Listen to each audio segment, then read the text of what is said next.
A woman, walking or running alone on a trail. This image is often associated with a dense forest, where a thin, winding path leads deeper into it, and rays of light barely penetrate through the thick tree canopy. It's a place where an unsuspecting victim could be dragged off the trail, and nobody would hear her scream. But what if it's a sun-drenched, highly popular pathway located right in the heart of the city, where people stroll almost at any time? The attack on Katie Loreck happened precisely in such a wonderfully safe place. And that's the scariest part, because it confirms that a nightmare can become a reality in an instant. And something like this could happen to any one of us. Kathleen Aiello Loreck, known as Katie, was born in New Mexico but grew up in California, where she met her future husband, Jeffrey Lyon. The young couple got married and they had 3 children, but despite 20 years together, the family eventually fell apart. Their divorce was a challenging process and was officially finalized in 1997. However, it turned out to be beneficial for the 44-year-old woman. Her friend recalls that Katie had always been a lively person, but after the divorce, she simply blossomed. Over the next 3 years, Katie advanced in her career, working as an assistant in Sistren Donner in Concord, California. It was a very successful and prominent company, and Katie held a high position in the office. A new, wonderful chapter began in her life. Her children were almost grown, she loved her job, and she started dating again. Despite being over 40, due to her excellent physical condition, grooming, and joyful attitude toward life, she attracted a lot of attention. At work, Katie introduced her son to one of her colleagues. The man's name was Johannes Loreck. There was an instant spark between them, and with Johannes, Katie felt she could be herself. They started dating, although their meetings were not very frequent because Johannes lived in Austria. However, they traveled together, had romantic weekends, and enjoyed skiing.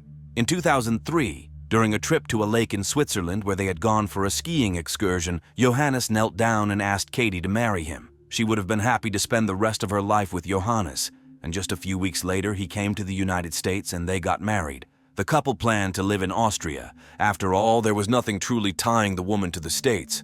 Her sons and daughter had grown up and supported her new relationship. Everyone who knew Katie wanted her to be happy, and it seemed like everything was heading that way in her marriage to Johannes. Meanwhile, Katie worked her last few weeks at the company, where her colleagues had practically become her family members. She was always ready to help her colleagues, genuinely concerned about each one of them, and was highly appreciated for it. However, no matter how open and caring Katie was, even she needed a breather. Her respite became the daily walks along a trail that started behind the parking lot of her office. During every lunch break, she would put on comfortable sport shoes and stroll along a trail slightly over 20 kilometers long. The Contra Costa Canal Trail passes through several residential neighborhoods, offices, and is surrounded by moderately dense but perfectly suitable greenery for walks. Besides enjoying the fresh air, Katie valued this time because she could make personal calls, especially to her husband. In Austria, it was around 9 o'clock in the evening, making it comfortable for the spouses to communicate. So, on Tuesday, May 13, 2003, colleagues saw Katie as usual at 12:40 p.m. She kicked off her office shoes, put on her sneakers, and left the office, just as she did every weekday. One might think that taking a solitary walk along a trail amidst shrubbery could be risky for an attractive woman, and in case of any danger, nobody would hear her scream. But this specific trail was nothing like that. Not only did it pass by residential homes and businesses, but people were constantly walking, jogging, walking dogs, and biking along it. It was nearly impossible to find a time during midday when the trail was deserted, yet someone managed to do so. Katie was deeply engaged in a conversation with her husband when he heard her either muffle a scream or sharply inhale before the phone disconnected.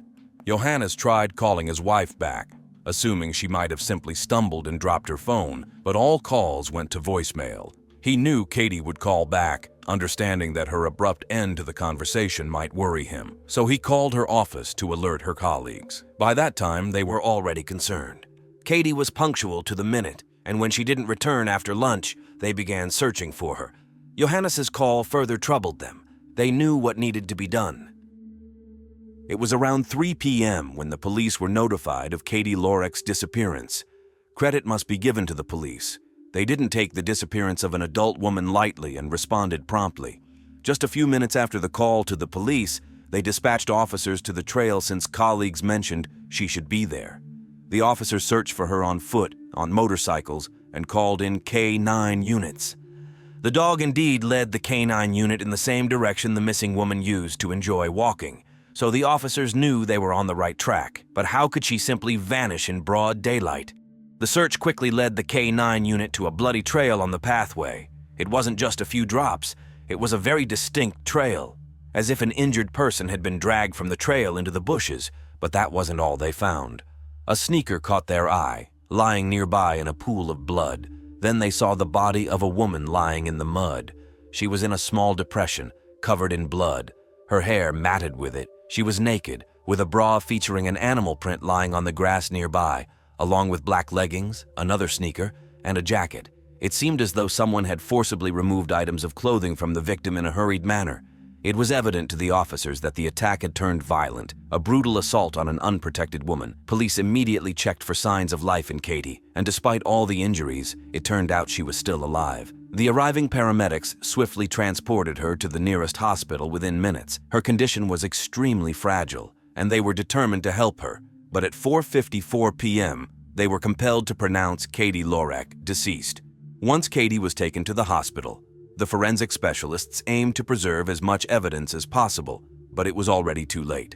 When it was discovered that Katie was still alive, the medical team worked urgently to save her life, and therefore, they couldn't act cautiously to preserve evidence. They cannot be blamed. It's essential to prioritize saving the life of the victim in such cases. Consequently, some evidence was compromised. However, the police almost immediately discovered something crucial: the weapon used in the crime. It turned out to be a part of a fence post. It was taken from the section of the barrier that had long been rusted. They surmised that whoever the perpetrator was, they had broken off a part of the post just before the attack. Perhaps the crime was impulsive rather than planned. Therefore, nobody paid attention to the strange object in the assailant's hands, as it seemed harmless. While Katie was on the phone with her husband, she didn't see someone approaching or running up behind her. The attacker repeatedly struck her on the head. At least one blow must have caused her to weaken or lose consciousness, preventing her from screaming, and the assailant had the opportunity to drag her into the bushes without resistance. The murder weapon was covered in blood and was found next to the pool of blood where Katie was discovered. The forensic expert concluded that Katie died from head injuries. However, before that, the killer spent quite some time with her, committing various acts of violence. He left his semen on her body and skin particles on the murder weapon, which allowed the experts to retrieve his DNA. The DNA was cross-checked with the database, but there were no matches. After spending 2 hours at the crime scene, officers realized something was missing. Katie was on the phone during the attack. So where was her phone? It turned out the phone was on, and a ping led the police to an apartment building where 23-year-old Juan Sanchez lived. However, if investigators thought they would quickly arrest the suspect and close the case, it wasn't so simple. The young man explained that he was biking on the trail when he stumbled upon the phone without its owner nearby, so he assumed it was okay to take it. Juan showed the police where he found the gadget, and it was right near the crime scene. His words were trustworthy, but not entirely convincing. He was asked to provide a DNA sample, and he readily agreed. Preemptively, it soon became clear that Juan was telling the truth. His DNA did not match the sample. He had merely found the victim's phone and was not the killer. However, since DNA comparison was going to take some time, the police delved into Katie's life. In such a fierce attack, the perpetrator is usually someone known to the victim, especially if the victim is a woman. First and foremost, detectives focused on Katie's ex-husband. What if the woman's second marriage had triggered jealousy and rage in him? However, despite the difficult divorce, there were no signs of animosity between the former spouses. Furthermore, Jeffrey had an alibi which ruled him out as a suspect. Before marrying Johannes, Katie was dating another man who lived in Germany, but on the day of the murder, he happened to be in the city due to interesting circumstances. Moreover, Katie had met him just 2 days before her death. Yet again, they couldn't link the man to the crime scene or establish a motive. What if the new man in the woman's life was responsible for her death? It wouldn't be the first time a man didn't want to be tied down by the bonds of marriage, but wasn't content with a divorce either. Usually money becomes a factor, such as insurance. Certainly, Johannes was thousands of kilometers away from his wife and spoke to her on the phone. On the other hand, he knew her schedule better than anyone, knew where she would be and at what time. Could he have hired a hitman? However, the murder weapon indicated that it was a spontaneous, not a planned crime. Besides, a hitman would likely have tried to flee the crime scene as quickly as possible rather than tormenting the woman. Everything suggested that the victim and the killer hadn't been acquainted before the incident. Therefore, detectives doubled their efforts to find witnesses who might have noticed something unusual on the trail that day. People recalled walking there themselves or with their pets, going to work, riding bikes. One cyclist remembered a stranger asking him for a cigarette. Overall, it seemed like an ordinary day, not hinting at anything out of the ordinary. Despite the shock that something like this had happened on the trail where they felt safe every day, a few witnesses remembered a man acting strangely. He was pointing at the canal, showing fish, as if trying to attract the attention of passers-by. Two unrelated individuals asked to collaborate with an artist and ended up producing two remarkably realistic and similar composite sketches of this man. The only difference was the sunglasses that the man had on his head. The composite sketches were publicized in the media, and the public was asked for assistance. This prompted hundreds of calls from people eager to help. Furthermore, a reward was offered for assistance in apprehending the killer, $10,000 promised by the police, along with an additional $25,000 offered by Katie's company. The police compared the composite sketches with photos of local men who had been arrested for displaying aggression. The more they looked, the more they believed they had found a suspect, a man who lived in the area and was known to frequent the trail. He had been arrested for minor offenses and for assaulting a judge. His name was John Kaler, a 32-year-old. John was a mechanic who suffered from several mental health issues. He had several offenses on his record, mostly related to driving under the influence and an impulsive attack on a judge right inside the courthouse. At that time, he was in handcuffs and was immediately pulled away from the judge, but the attack was documented. There were no other aggressive actions, especially towards women, registered against him. However, he was remarkably similar to the composite sketches. Additionally, the search efforts lost track specifically on the street where John lived. The police were convinced that this wasn't just a coincidence and that they had apprehended the killer. They even called Katie's relatives and informed them that they had found the prime suspect. Now, they needed to detain him as carefully as possible. The police arrived at John's father's house where he resided. His sister answered their knock.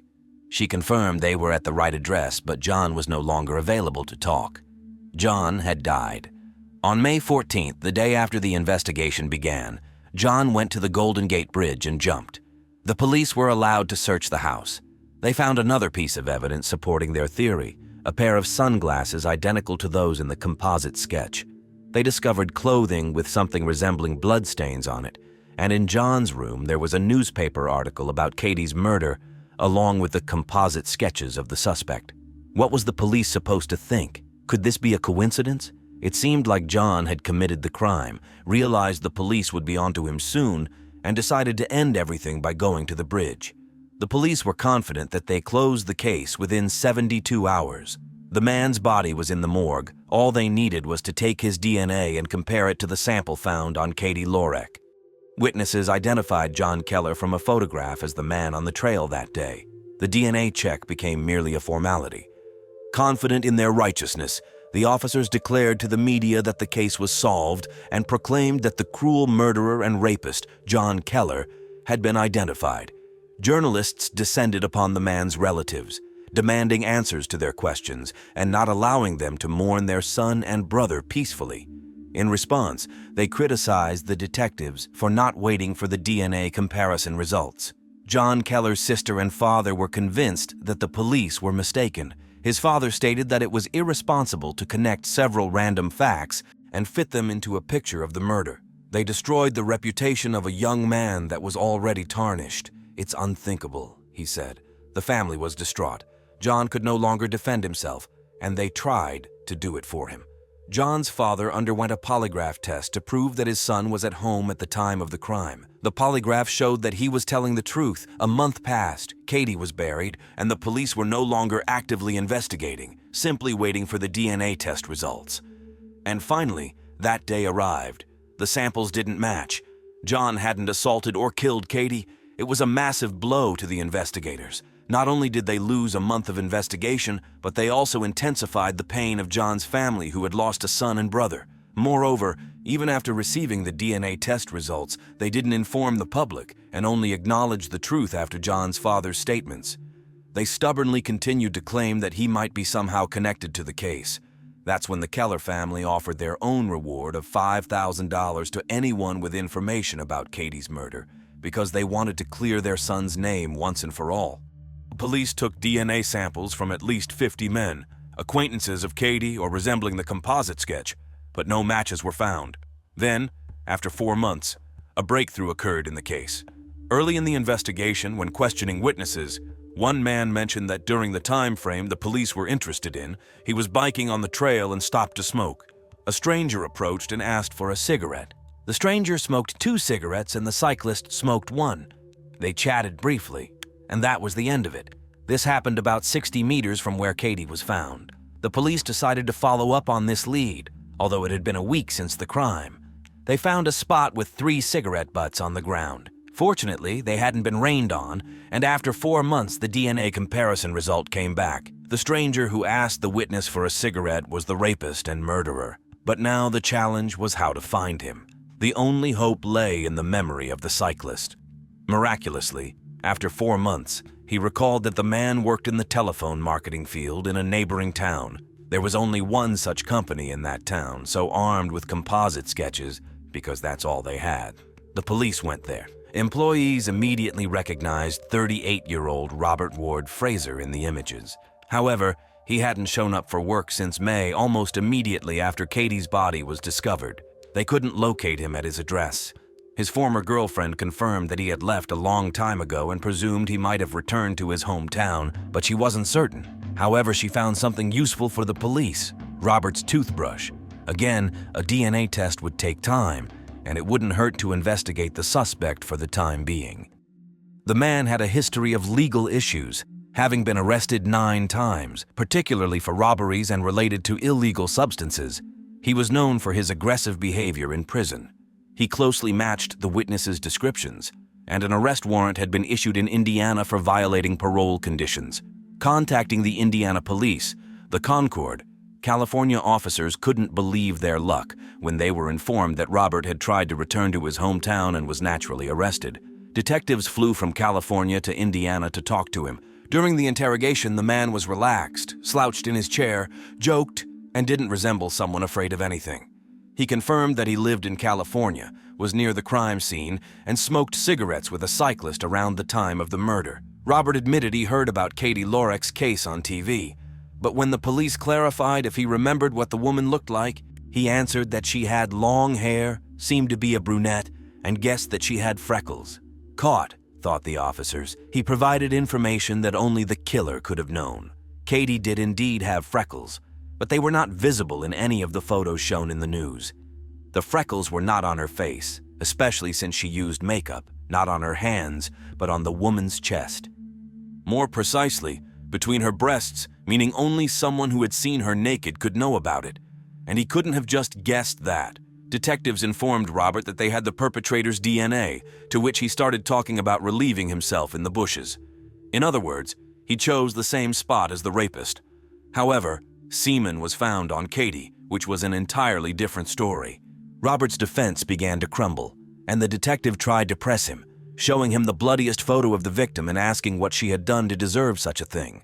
Robert claimed he didn't want to see it and that he was not guilty. He sounded quite convincing. The suspect refused to communicate further without a lawyer, but his confession wasn't necessary. His DNA was taken, and it matched the DNA on Katie and on the murder weapon. Witnesses identified Robert as the person they saw on the trail. He was charged with violence, sodomy, and first-degree murder. He faced the death penalty or life imprisonment without the possibility of parole. The trial took place in May 2006. The prosecutor systematically walked the jury through the events of that day. Robert came to the trail with intentions to satisfy his most base desires. He chose Katie because at that moment there were no witnesses on the trail. He grabbed the first weapon he found and attacked the woman, who was talking to her husband on the phone and was unaware of the danger. The prosecutor stated that what we don't know and will never know is how Katie experienced her last moments of life. She is not here with us to tell whether she begged, cried, pleaded for her life, or if she was even conscious after the first blow while the assailant continued to torment her. He then killed the woman, all for a few moments of pleasure. The defense attorneys tried to save the defendant's life, telling the story of his childhood suffering from both physical and psychological violence. However, he was found guilty on all counts and sentenced to death. He awaits the execution of the sentence at San Quentin. Eliza Levy was young, worked a lot, and loved adventure. She had her whole life ahead of her, but suddenly she was kidnapped by strangers. They took her deep into the forest, tied her to a tree, and threatened to brutally harm her and her family if she didn't obey. Her relatives were beside themselves with worry. An elite group of police agents got involved. But could Eliza do something herself to escape? Using an unusual tool, she put a risky plan into action. Then, one night in the dark, she noticed some lights. Was this the end of the nightmare? Or would it start again with renewed force? The 24-year-old Eliza Levy can be called a child of two worlds. Her father, James Levy, was an American born and raised on Long Island, just a few miles from New York City, while her mother, Alicia Ortiz, worked as a school teacher in Ecuador. They fell in love when James was a Peace Corps volunteer in the 1980s and soon married. Of their 4 children, 2 received dual citizenship in both the U.S. and Ecuador. James believed that raising their children in the U.S. was best, but he unexpectedly found them drawn to the peaceful, slow-paced life of South America. So the couple built a home in the middle of the Ecuadorian jungle, just across the border from Colombia. Together, they founded the organization Al Tropico to protect the invaluable tropical forest surrounding them. Eliza, the eldest of the two, adored life in the wilderness. Her adventurous spirit kept her constantly on the move, always ready to search for new bird species or explore uncharted territory. When she returned to Ecuador, she enrolled in university, where she studied botany and biology. It was here that she found a serious passion: cycling. She organized weekly races through the streets of Quito and took long trips across the country. Her other passion became Al Tropico, the group founded by her father. She volunteered, guiding school children through the jungle, teaching them to identify hundreds of species of local birds. The dense jungles of Ecuador are home to many plants and birds, but they also provide the perfect hideout for criminals. And the country's northern border is notorious for its security problems. Illegal militarized Colombian organizations smuggle contraband and prohibited substances into Ecuador, and often use small villages on the Ecuadorian side as refueling stations. In 2009, the most infamous of these organizations was FARC, Colombia's left-wing extremist guerrilla group, the Revolutionary Armed Forces of Colombia. It was FARC that held politician Ingrid Betancourt hostage in the jungle for 6 years, a story that spread across the world. However, when you grow up in a region, even one as troubled as this, life from the inside often feels completely different. This is why Eliza never felt unsafe in any part of Ecuador. And it was precisely for this reason that she suspected nothing when a man called her, explaining that he was from her hometown and, as an official, wanted to launch a new bird research project in another city near the Colombian border. Eliza agreed to meet him to discuss the details, as long as he sent a driver to pick her up. They settled on that arrangement. On Saturday, October 17, 2009, one of Eliza's brothers dropped her off at the meeting spot with the driver of an Isuzu Trooper. Eliza got into the SUV, but before doing so, she asked her brother to write down the vehicle's license plate number just in case. At first, everything seemed normal. The driver was calm and friendly, but an hour into the drive, he picked up 2 strangers, claiming they needed a ride. In reality, they had other plans. The men pressed the barrel of a gun to Eliza's neck and demanded that she stay quiet. The strangers were driving Eliza to an unknown destination, but her family in Quito had no idea. The last they'd heard was that she was heading to a meeting about tropical birds. When she didn't return to the city as expected and failed to call, they became worried. Even then, they didn't think the worst, assuming instead that a mudslide, a fairly common occurrence in Ecuador, might have delayed her. At the time, Eliza's father, James, was in San Francisco attending an environmental conference. The family didn't want to alarm him, but after 2 days of growing panic, they sent him a message. On Monday, October 19, 2009, 2 days after Eliza's disappearance, her mother, Alicia, received a call from a stranger. He told her not to worry, that Eliza was fine and with them in Colombia. The caller made it clear that Eliza had been kidnapped, but was in no rush to make demands. Eliza's father caught the next flight back to Ecuador. At first, the Levy family hoped to resolve the situation without involving the police. The question they faced wouldn't have crossed the mind of someone from any other country. Was it even worth calling the authorities? In Ecuador, not everyone trusts the police. Even in the case of a serious crime like kidnapping, some Ecuadorians try to solve the problem on their own. But there was another option. Ecuador's police force has an elite unit specifically for dealing with kidnappings known as UNAS. This unit, made up of 100 specially trained agents, is tasked with tracking down kidnappers and helping families through the harrowing ordeal of a loved one being abducted. They assist with negotiations, ransom discussions, and, when possible, organize rescue operations. The Levy family contacted UNAS. It's worth noting that while kidnapping an American in Ecuador is not unheard of, it is usually a less dangerous scenario, where a tourist is held in a taxi for a few hours and forced to withdraw cash from an ATM. This time, however, the situation was far more serious. The most terrifying possibility was if the kidnappers had ties to FARC, the Colombian guerrilla group. In that case, Eliza could be taken deep into the jungle and held for years. Given this, the UNAS specialists advised the family to also contact the U.S. Embassy in Quito.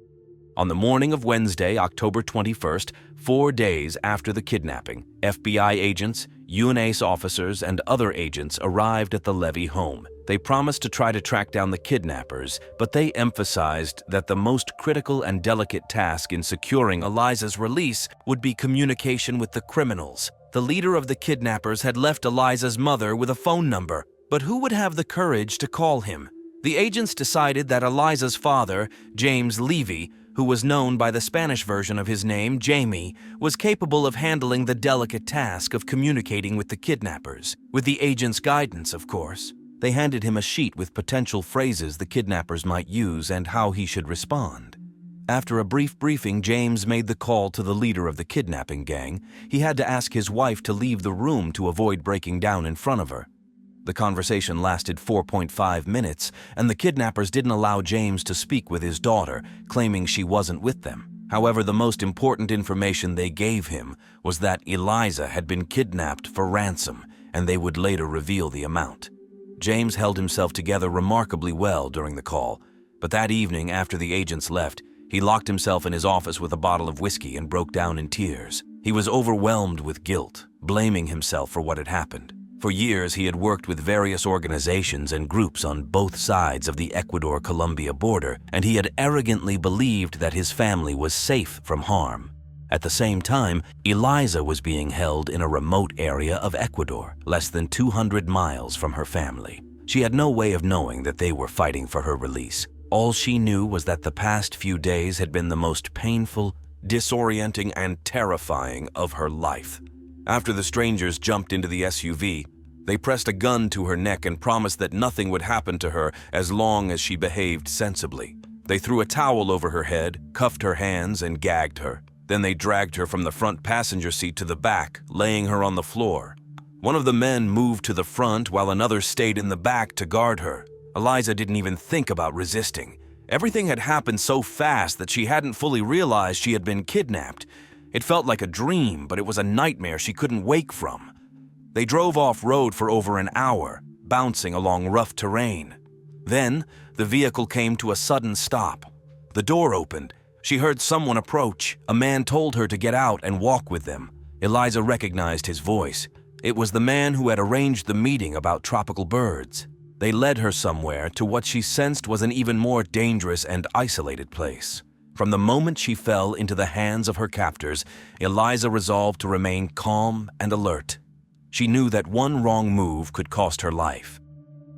When the captors finally removed the blanket from her head, Eliza saw that they were heavily armed, their faces concealed by ski masks. They told her they were part of a paramilitary group and that the threat extended not only to her, but also to her family in Quito. They claimed they had stationed people around her family's home and warned that if she made any foolish moves, her family would suffer. The men asked if she had a GPS chip implanted under her skin, a measure that wealthy individuals in Latin America sometimes take to track their location in case of kidnapping. That's when Eliza realized that the gang believed she came from a wealthy family. She assured them this wasn't the case, but the men were convinced that her American father would pay a large ransom for her. After that, they forced her to record a message on a phone for her parents. She spoke under their direction. "Mom, Dad, I'm okay. Just do what they say and don't talk to the police." She tried to speak calmly, knowing that her mother would be terrified beyond words. The men then took her phone, watch, and tablet from her backpack, but left her with a change of clothes, a book, and something else she wouldn't remember until much later. They chained her to a tree, next to which they had hastily set up an improvised tent. Under the guidance of the agents, Eliza's father, James, negotiated with the kidnappers regarding the ransom. He knew that kidnappings were common in Ecuador, but he had always believed his family wouldn't be affected, as they didn't have the money to make them targets. However, in a country where being an American often equates to being seen as wealthy, his worst fears were confirmed when the leader of the gang valued Eliza's life at $1 million. Following the agent's instructions, James told the kidnappers that he wouldn't even consider paying a ransom until he was certain his daughter was alive. Although the criminals had forced Eliza to record a message for her parents, they never sent it. So James asked questions only Eliza could answer, such as the names of her grandmother and godfather. When they received the correct responses, the family was finally assured that Eliza was alive. The urgent issue then became how to raise the money. Despite the U.S. Embassy providing every possible support to the family, they were unable to offer the ransom. If the embassy were to pay $1 million for every kidnapped American, it would set a dangerous precedent. Essentially, the family only had their house, and the bank agreed to loan them $80,000 with the home as collateral.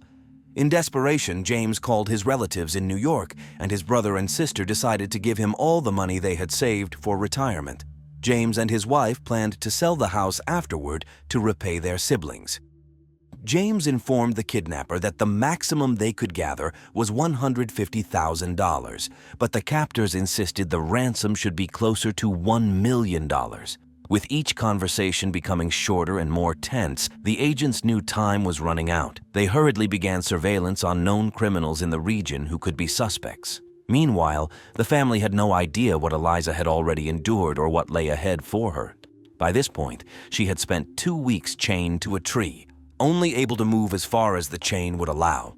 Exhausted and with limited mobility, she fought to stay strong, but it was becoming harder to battle her fears. Nighttime was her only solace, when she imagined she could hear her mother's voice. She found comfort in this imagined whisper, and, though she had never been particularly religious, she began to pray.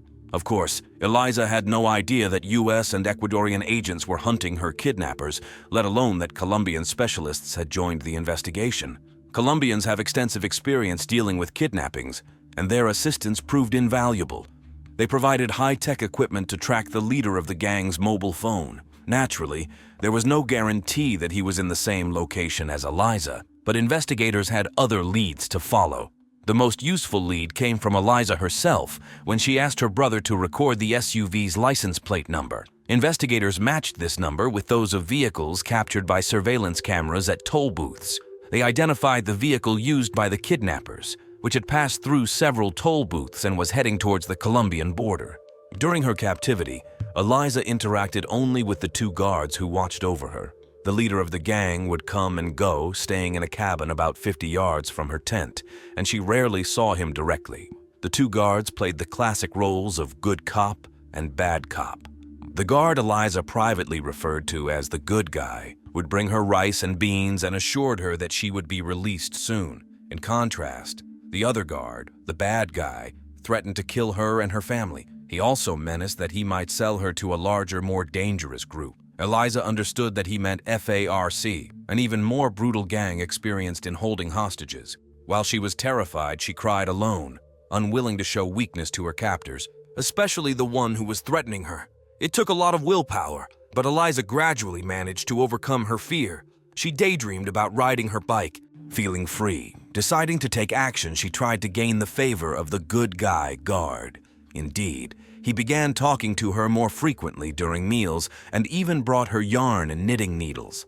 She knitted 4 scarves for him, hoping to learn more about her family in exchange. He told her that her parents were alive and negotiating for her release. However, her hope was quickly dashed when the other guard openly threatened to cut off one of her fingers to increase the pressure on her parents. After 18 days of captivity, Eliza could no longer simply sit and wait for rescue. There were times when the 2 guards would wander far enough from her tent that she was only held back by a chain with a small lock. The knitting needles they had given her were too big to be of any use, but she wondered if she could find something to break the lock. Her desperation sparked creativity. The kidnappers had taken all her gadgets but left her backpack. At the bottom of the bag, she found some bobby pins. Eliza took 2 pins, bent them, and began to pick at the lock, as she had seen in movies. For the next 3 days, whenever the guards were out of sight, she worked on the lock. She tried over and over again until one day it finally clicked open. With incredible willpower, she managed to stay calm. One of the guards seemed ruthless enough to shoot her if she tried to escape, so she climbed nearby trees to get a sense of her surroundings, trying to see if there was any visible path or if the jungle was too impenetrable. Then she would return, sit down, and relock the chain. Eliza was terrified of being caught. With each attempt, she grew bolder. She had resolved to take the risk and escape from her captors. She closed her eyes, praying for guidance from her mother. At that moment, she thought she heard her mother's voice saying, "Don't risk it, don't run, wait 2 days." Eliza decided to heed the advice and wait, though not for long, as she noticed the guards' growing tension. Her time was running out. Eliza had been independent and comfortable in nature since childhood, and now she used those qualities to keep her mind occupied. She spent hours watching the trees, trying to identify the birds by their colors and songs. During the day, she reread the only book she had with her, a Colombian romance novel. But then the night would come again. The chains around her ankles prevented her from sleeping more than an hour or 2 at a time, and every rustle in the jungle could signal new danger. On the night of Saturday, November 7th, she suddenly woke up in the middle of the night and distinctly heard some sounds and saw the lights of flashlights. In the dim light, Eliza could only make out silhouettes. There were many of them, and they carried military-grade weapons. The silhouettes moved hurriedly. Eliza feared that these were FARC members. She imagined she might spend years with this group in the Colombian jungle. As the lights and shadows approached her tent, one of the men leaned in. He said something, but she couldn't hear him over her cries and pleas not to take her away. He then said that they were police officers, that they knew her father Jamie, and that they had come to rescue her. When Eliza heard her father's name, a wave of joy washed over her. She could only hope this was not a dream. The officers covered her with a bulletproof blanket and stayed with her while they conducted the operation to capture the armed kidnappers. When UNAC officers called the Levy family to inform them of Eliza's rescue, her mother, Alicia, answered the phone. Suddenly, she began to scream and jump for joy. The family describes this as the best moment of their lives, as if they could breathe freely again. They had to wait a few more hours to learn that Eliza was unharmed and safe. NAS officers brought Eliza back to Quito. Although she was eager to reunite with her family, the UNASE officials had other plans. They wanted to highlight the successful operation to rescue the hostage and encourage other families to seek police assistance without fear. To publicly showcase the moment of reunion, they held a brief press conference before introducing Eliza to her parents. After 3 weeks of anxious prayers and waiting, her family finally embraced her. As for the kidnappers, they turned out to be ordinary criminals rather than a militarized group. Eliza's testimony helped to charge the leader of the gang and the guard who had been kind to her, while the second guard managed to escape. Despite spending 3 weeks in a tiny tent, Eliza tried to maintain a positive outlook on her experience, particularly appreciating the beautiful forest that surrounded her. While no one would wish to spend 21 days in the jungle, she found it far better than being confined in a small, dark room. Her positive attitude helped her recover quickly, and she eventually became a source of strength for her family. Remarkably, just 8 weeks after returning home, Eliza embarked on a cycling trip across South America. She traveled 4,000 miles, and the local press covered her journey. She claims that the sense of freedom she experienced while cycling made the trip a healing experience for her. A tangled love story unfolds like a dark detective tale, a crime film, a film noir, with a timeless plot where lust and obsession lead to murder and classic betrayal. This was Jaime's favorite genre, and he played the lead villain. Patricia helped dress him in the costume of a deranged, jealous man, work overalls, gloves, and a stocking mask. Then she, the true star of this film, brilliantly played the victim. Thirsting for authenticity, she cut her own hand and barricaded herself in the bathroom, clutching a real revolver in her bleeding hand to complete the authenticity of her fabricated image. All that was missing was a camera to focus on her wild eyes and feigned horror as she aimed the revolver and fired. On June 25, 2008, at 1:15 a.m., while the residents of Garden Valley, California were peacefully sleeping in their beds, the fire station received a report of a fire blazing along a winding road above a deep gorge. This is a challenging area with many sharp turns, hills, and ravines. Only upon getting closer did the firefighters notice that a burning SUV was at the center of the fire. Their experience told them that the body of the driver might be inside. Unfortunately, they were right. The body, like the entire vehicle, was completely engulfed in flames. Earlier that evening, a report had been made to the emergency services about a missing resident who had gone to buy propane in his Chevrolet Suburban and had not returned. The firefighters could see that the vehicle burning before them was indeed a Suburban. The missing man was 54-year-old Ron Presba. Around 9 p.m., he had left to buy propane for a barbecue and never returned. The remains found at the scene were sent for an autopsy, but officers were able to identify the burned vehicle, and it was indeed Ron's SUV. The news quickly spread throughout Garden Valley. Many people knew Ron personally and were saddened by the news. Initially, everything pointed to the man being the victim of a road accident. On such a rough road, there were many opportunities for a vehicle to go off into the ravine and catch fire. The propane Ron was carrying only added fuel to the blaze. Firefighters found 2 large pools of blood, each more than a meter in diameter, on the road. They speculated that the man had hit a deer, a large animal that could cause such a significant amount of blood. It was hard to imagine a worse place to encounter an animal, a dark, winding road above a deep ravine without any guardrails or barriers. Many people in such situations react by sharply turning the wheels. However, the firefighters could not find the body of the struck animal near the collision site. Moreover, upon closer inspection, the bloodstains looked strange. Between the larger pools of blood were smaller bloodstains, as if something was bleeding, then stopped, then started bleeding again. Nearby, there was a partial footprint and some sort of stain, as if a package or something similar had been lying there. Additionally, there were acceleration marks near the scene, indicating that someone had left the scene in a vehicle, and quickly. Considering these strange findings on the road, the fire investigator suspected that this was not an accident. The suspicions of the fire investigator were confirmed when he found a bag with a reddish liquid near the burned-out vehicle. At first, he mistook it for transmission fluid, but it was strangely covered in flies. Upon closer examination, to his horror, he realized that the bag contained hair, skull fragments, and brain matter. The bag had traces of fire, although the flames hadn't yet reached it. This meant that Ron's vehicle had been set on fire before it went off the ravine. It was likely stopped, set ablaze, and then pushed down the slope. The bag was thrown afterward. This was clearly done intentionally. At the coroner's office, it was confirmed that the victim was Ron Presba. The blood on the road and in the bag also belonged to him.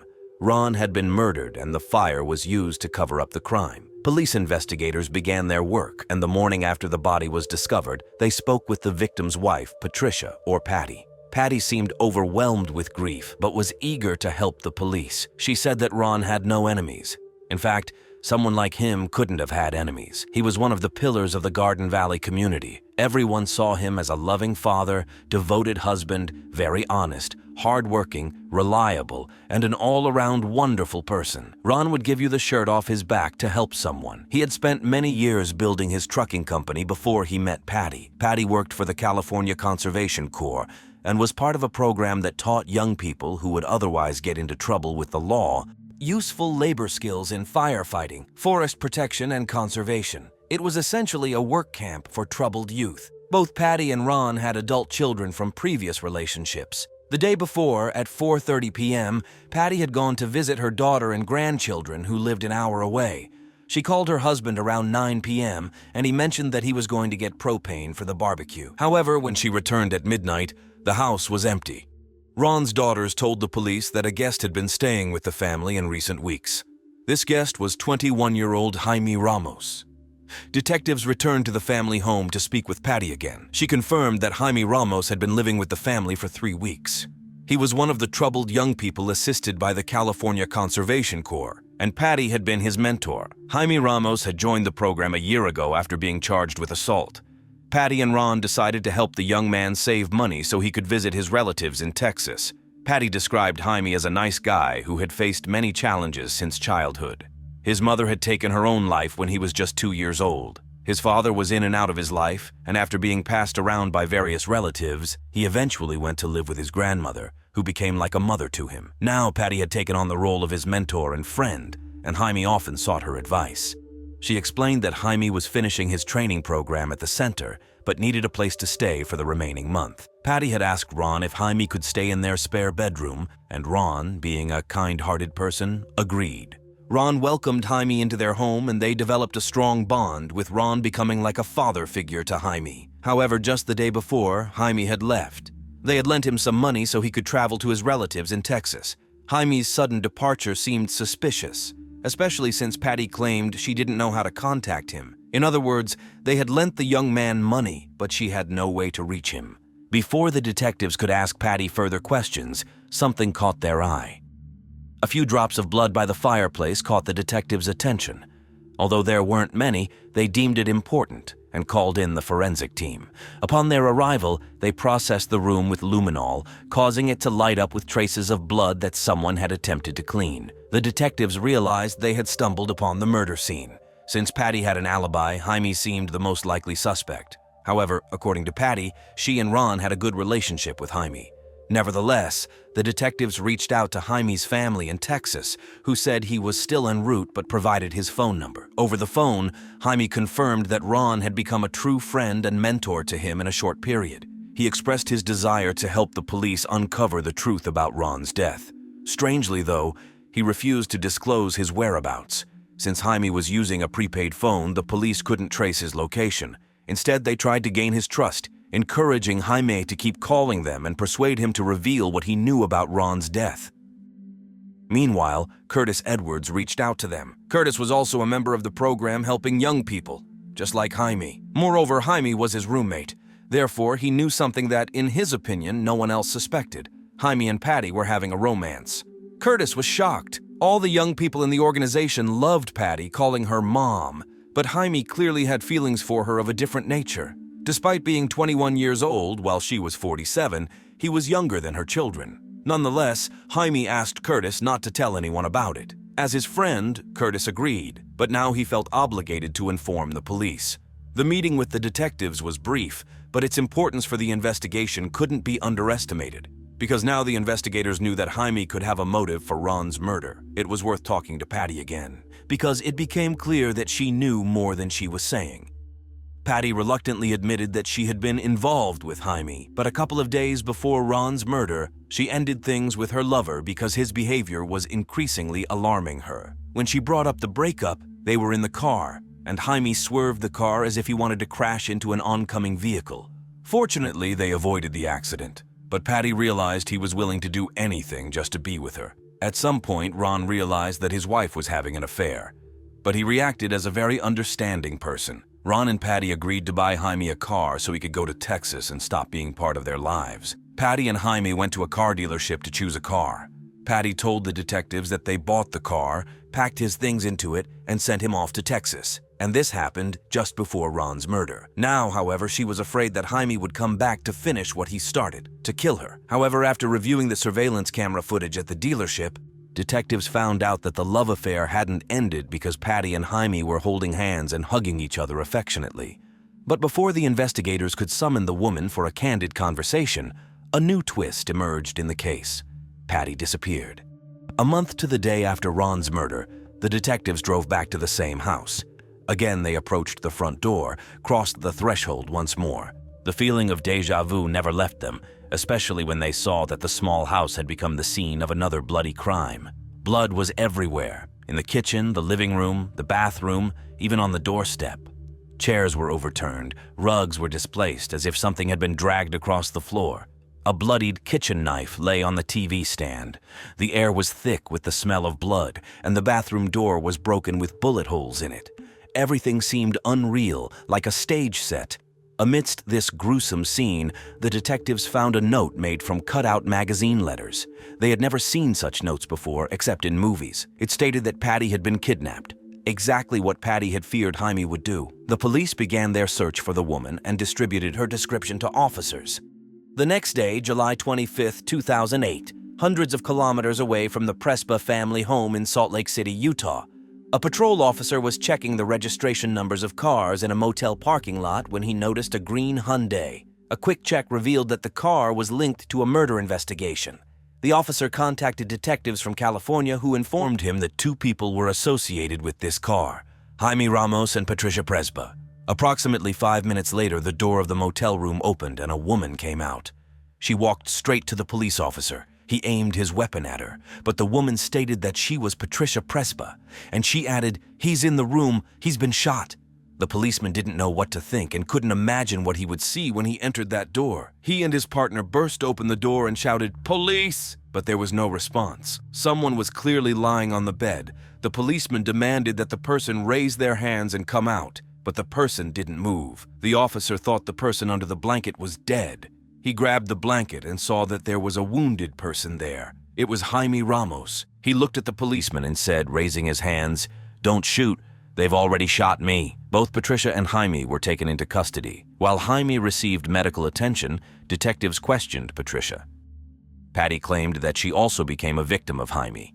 She recounted that she was sleeping in her bed when suddenly she was grabbed by a man wearing a mask made from a stocking, gloves, and a jumpsuit. She managed to break free, but he lunged at her again. They struggled, wreaking havoc around them. It was only when he dragged her into the kitchen that she realized it was Jaime, although she had never seen him like that before. He confessed to her that he had killed her husband, and she would be next. At one point, Jaime attempted to strike her with a large kitchen knife, slashing her hand as she tried to shield herself. However, she managed to reach the bedroom, grabbed a .44 Magnum revolver, and locked herself in the bathroom. Jaime smashed the door, and that's when she fired 3 times. Dropping the weapon, she ran outside, but even after she shot him 3 times with the Magnum, Jaime caught up with her and seized her. Now he had the gun, and he ordered her to get into his car. They stopped several times along the way, notably to refuel. Detectives puzzled over why she didn't escape from the wounded man while he was refueling the car. Patty replied that she was terrified. What happened next was known to the police. Here, the story could have ended, and Patty would have appeared a heroine if Jaime had died from the gunshot wounds. He was indeed close to death when they found him in the hotel, but he received timely medical attention and he was ready to talk to the police. When at the age of 21, Jaime was admitted to the California Department of Fish and Wildlife, where he was given a job, he felt like he had hit the jackpot. He quickly befriended other members of the organization, particularly his roommate Curtis, as well as his supervisor Patty. Initially, he regarded her as a friend and mentor, but soon their relationship became much closer. She didn't immediately confess to Jaime that she was married. Even more so, she didn't tell him how 6 years ago she had to work hard to make Ron fall in love with her when her third husband left her. But she told him that she was living in an unhappy marriage. Jaime's heartstrings were deeply touched by Patty's confessions.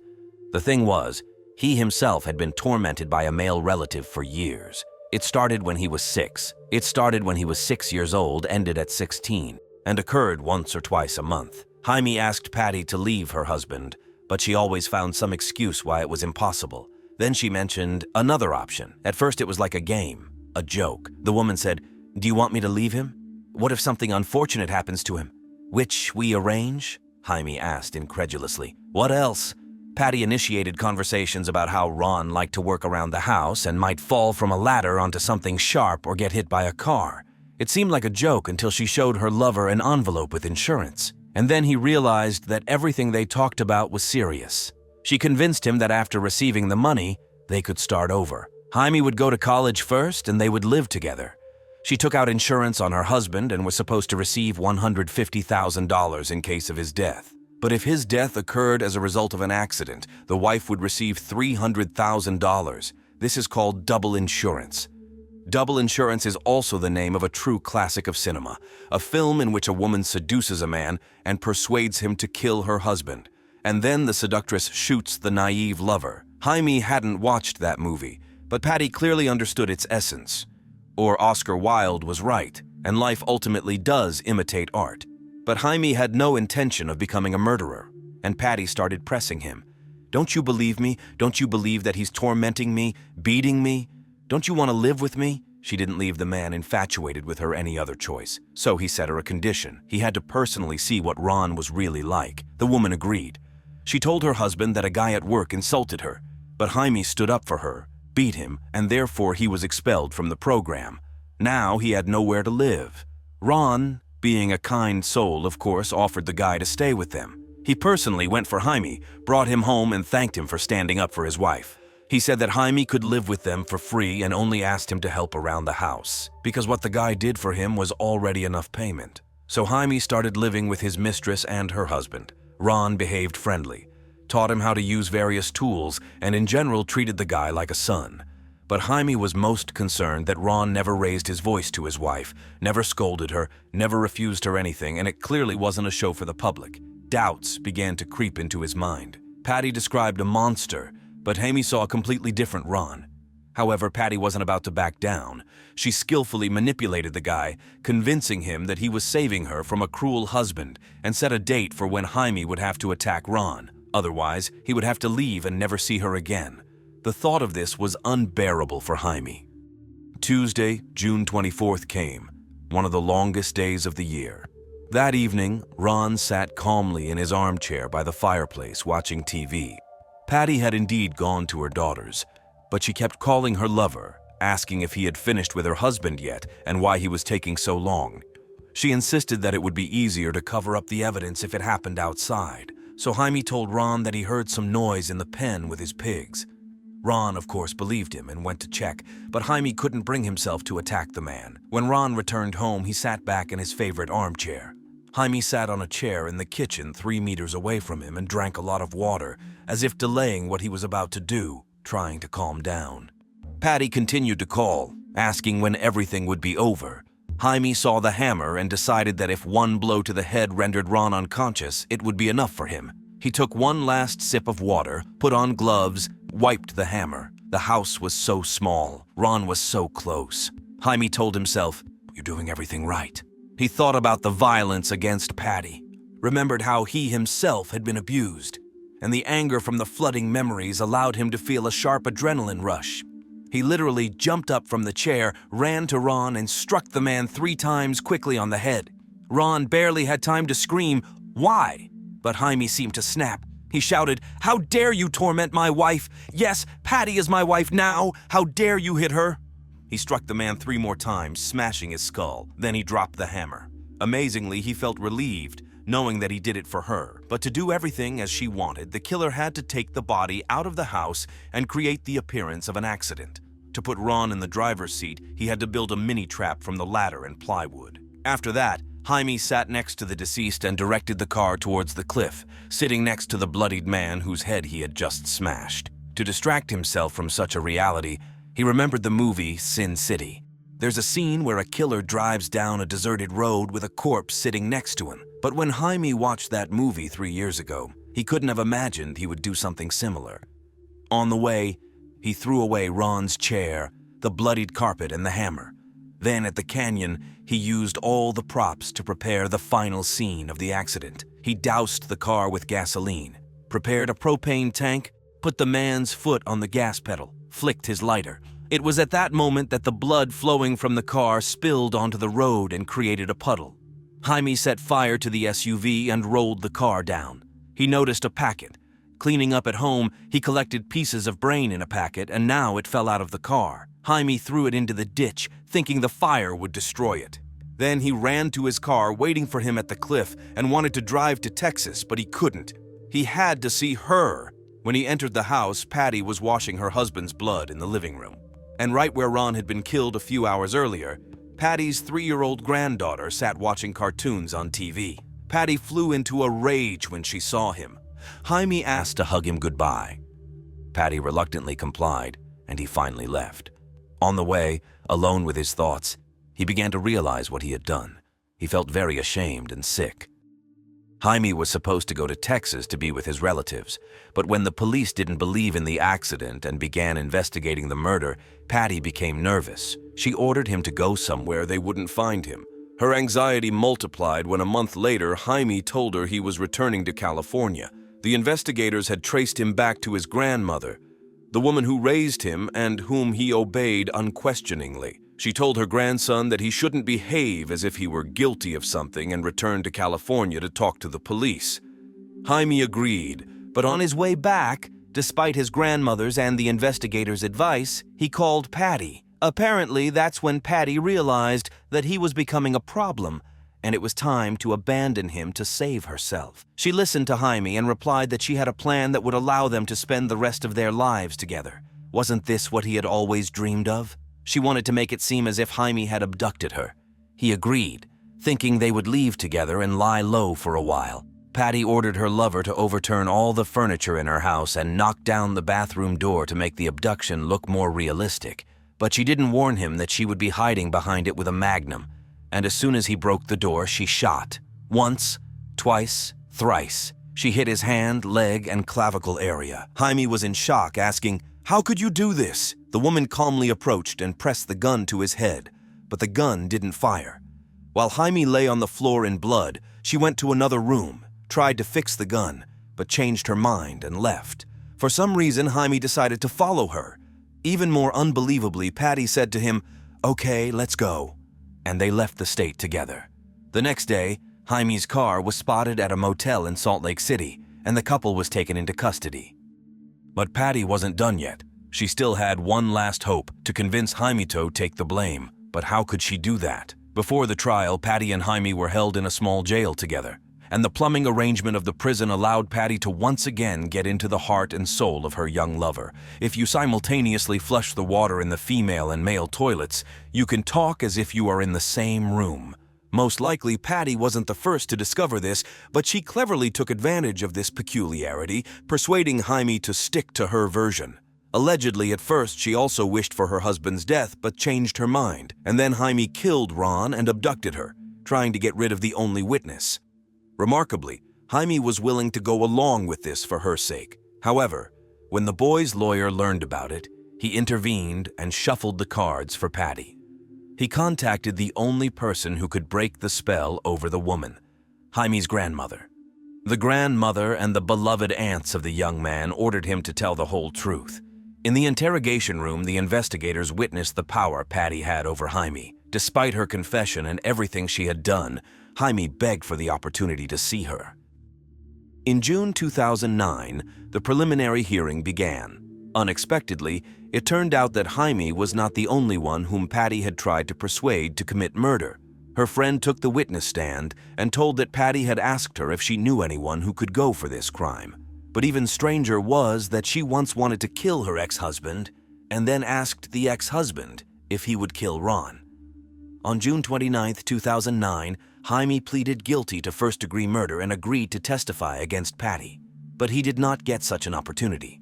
Just a couple of days before the start of the trial in February 2010, she also admitted guilt. She was sentenced to imprisonment from 42 years to life for Ron's murder and attempted murder of Jaime. Jaime was sentenced from 25 years to life. Just before starting his sentence, Jaime met with Ron's 2 daughters and told them that he was a wonderful person. He treated him kindly, and Jaime also managed to love him for the short time he knew him. Yet despite what his own eyes had seen, Jaime chose to believe Patty. She chose an impressionable, vulnerable boy who was not loved in childhood, got into his soul, and made him do what she needed. Several years before the John Benet Ramsey case, America was trying to solve the mystery of the disappearance of 7-year-old Jacqueline Dovalibi. Was she abducted by a stranger who entered her home under the cover of night? Or did she become a victim within her own family? The police were convinced that the culprits were always in plain sight, whereas no one who knew the family doubted their complete innocence. Midlothian, located in the state of Illinois, USA, is a small town where everyone knows each other. It is situated approximately 30 minutes south of the bustling streets of Chicago and is considered a quiet suburb where there is always a sense of being in a familiar place. However, in 1988, The town changed forever when 7-year-old Jacqueline Dovalibi disappeared from her own bedroom in the middle of the night. Jacqueline lived in a cozy, ranch-style home with her parents, David and Cynthia, and her 4-year-old brother, Davy. The family resided in a beautiful location, surrounded by several nature preserves, all within walking distance from their home. Jacqueline's biological father, Jimmy Guess, had no involvement in her life after a bitter divorce from Cynthia shortly after their daughter was born. David Dovalibi adopted Jacqueline when he married Cynthia 5 years ago when Jacqueline was 2 years old, and he was the only father she knew. Cynthia worked as a dietitian at the local hospital, and David was a carpenter who had been promoted to a foreman. David and Jacqueline had an instant connection, often going fishing and bowling together. According to one neighbor whose daughter was friends with Jacqueline, she was a happy little girl who never showed any signs of sadness or anger. According to all accounts, the Dovalibis were a typical, close-knit suburban family. On the evening of September 10, 1988, Cynthia took Jacqueline and Davy to a nearby KFC Kentucky Fried Chicken restaurant, while David met up with his friends and went bowling. When all family members returned home, they watched television, and Jacqueline, wearing her favorite purple and white pajamas, kissed Cynthia and David goodnight. What exactly happened in the house that night remains unclear, but the next morning, the little brunette with brown eyes was no longer there. David and his son woke up earlier than the other family members on the next morning, and around 7:45, David noticed that the front door was slightly ajar. At first, he thought that his mother, who lived with the family, had left it open and didn't worry much about it. He prepared breakfast for Davy and turned on the television. A little later, Cynthia woke up and went to wake up their daughter but couldn't find Jacqueline in her bedroom. The parents called Jacqueline's friends, thinking that she might have gone outside to play. While they searched for the child inside the house and in the neighborhood, Cynthia noticed that the basement window was broken and wide open. David immediately called the police and reported his daughter's disappearance. After investigators arrived at the house, Cynthia and David explained that none of them had heard anything unusual during the night, and they had all been sound asleep. Nothing was missing from the house except Jacqueline's blanket, which matched the colors of her pajamas. Furthermore, there were no signs of a struggle. Investigators needed to determine whether someone had broken into the house and taken Jacqueline, or if she had left the house herself, only to be taken by someone else. Although there were no phone calls or ransom notes, the FBI agents took over the investigation, presuming that they were dealing with a kidnapping rather than a runaway case. Soon, the news of a possible abduction spread throughout the town. The suburb mainly consisted of families with young children, and the possibility that someone had broken into a family's home and abducted their little girl in the middle of the night while everyone was asleep was a horrifying revelation. Considering that there were no signs of a struggle, investigators began to wonder if the girl might have left with someone she knew. If the intruder had entered the house through the broken basement window, they needed to be familiar with the layout of the house to enter the girl's room without waking the other family members, investigators concluded. We are looking at it with an open mind as a potential abduction, but also as an abduction with someone known to the family, said Police Captain John Bitton. This statement led Cynthia to recall an unsettling incident that occurred several years earlier. After a bitter custody battle during which her former partner, Jimmy Guess, did everything in his power to keep their daughter with him, he had broken into their home and attempted to take their daughter. Therefore, Cynthia suspected his involvement in Jacqueline's disappearance because she knew he was capable of such actions. Jacqueline's grandmother, Anne Dovalibi, admits that she wasn't initially worried about her granddaughter's safety because she believed that Jacqueline had been taken by her biological father, and she was confident they would quickly get her back. However, she couldn't have known that Jimmy had been in prison in Florida for the previous 4 months during Jacqueline's disappearance and was soon ruled out as a suspect. Suspicion also fell on Jacqueline's uncle, Timothy Guest, who lived nearby and suffered from paranoid schizophrenia. However, he had an alibi. It was at this point that Cynthia began to worry that something bad had happened to her daughter. The parents of the girl, Cynthia and David, were questioned multiple times in the following days. They didn't hide anything. They explained that Jacqueline had gone to bed at 10 p.m., and when Cynthia went to check on her at 11 p.m., she was sound asleep. The police became increasingly skeptical of the parents' story. It was difficult for them to believe that a person unfamiliar with the layout of the house could have crawled through the basement window without disturbing the towel dryer right beneath the window. Then, they would have had to walk down the hallway to the girl's room and take her away without waking any of the other family members. The only sign that a stranger had been in the house was the broken window. No fingerprints or signs of a struggle were found. Indeed, when it comes to fingerprints and other evidence, it's important to note that the police themselves made a series of mistakes that could have influenced their conclusions. They never secured the girl's room to prevent anyone from entering it, and they didn't thoroughly search the house.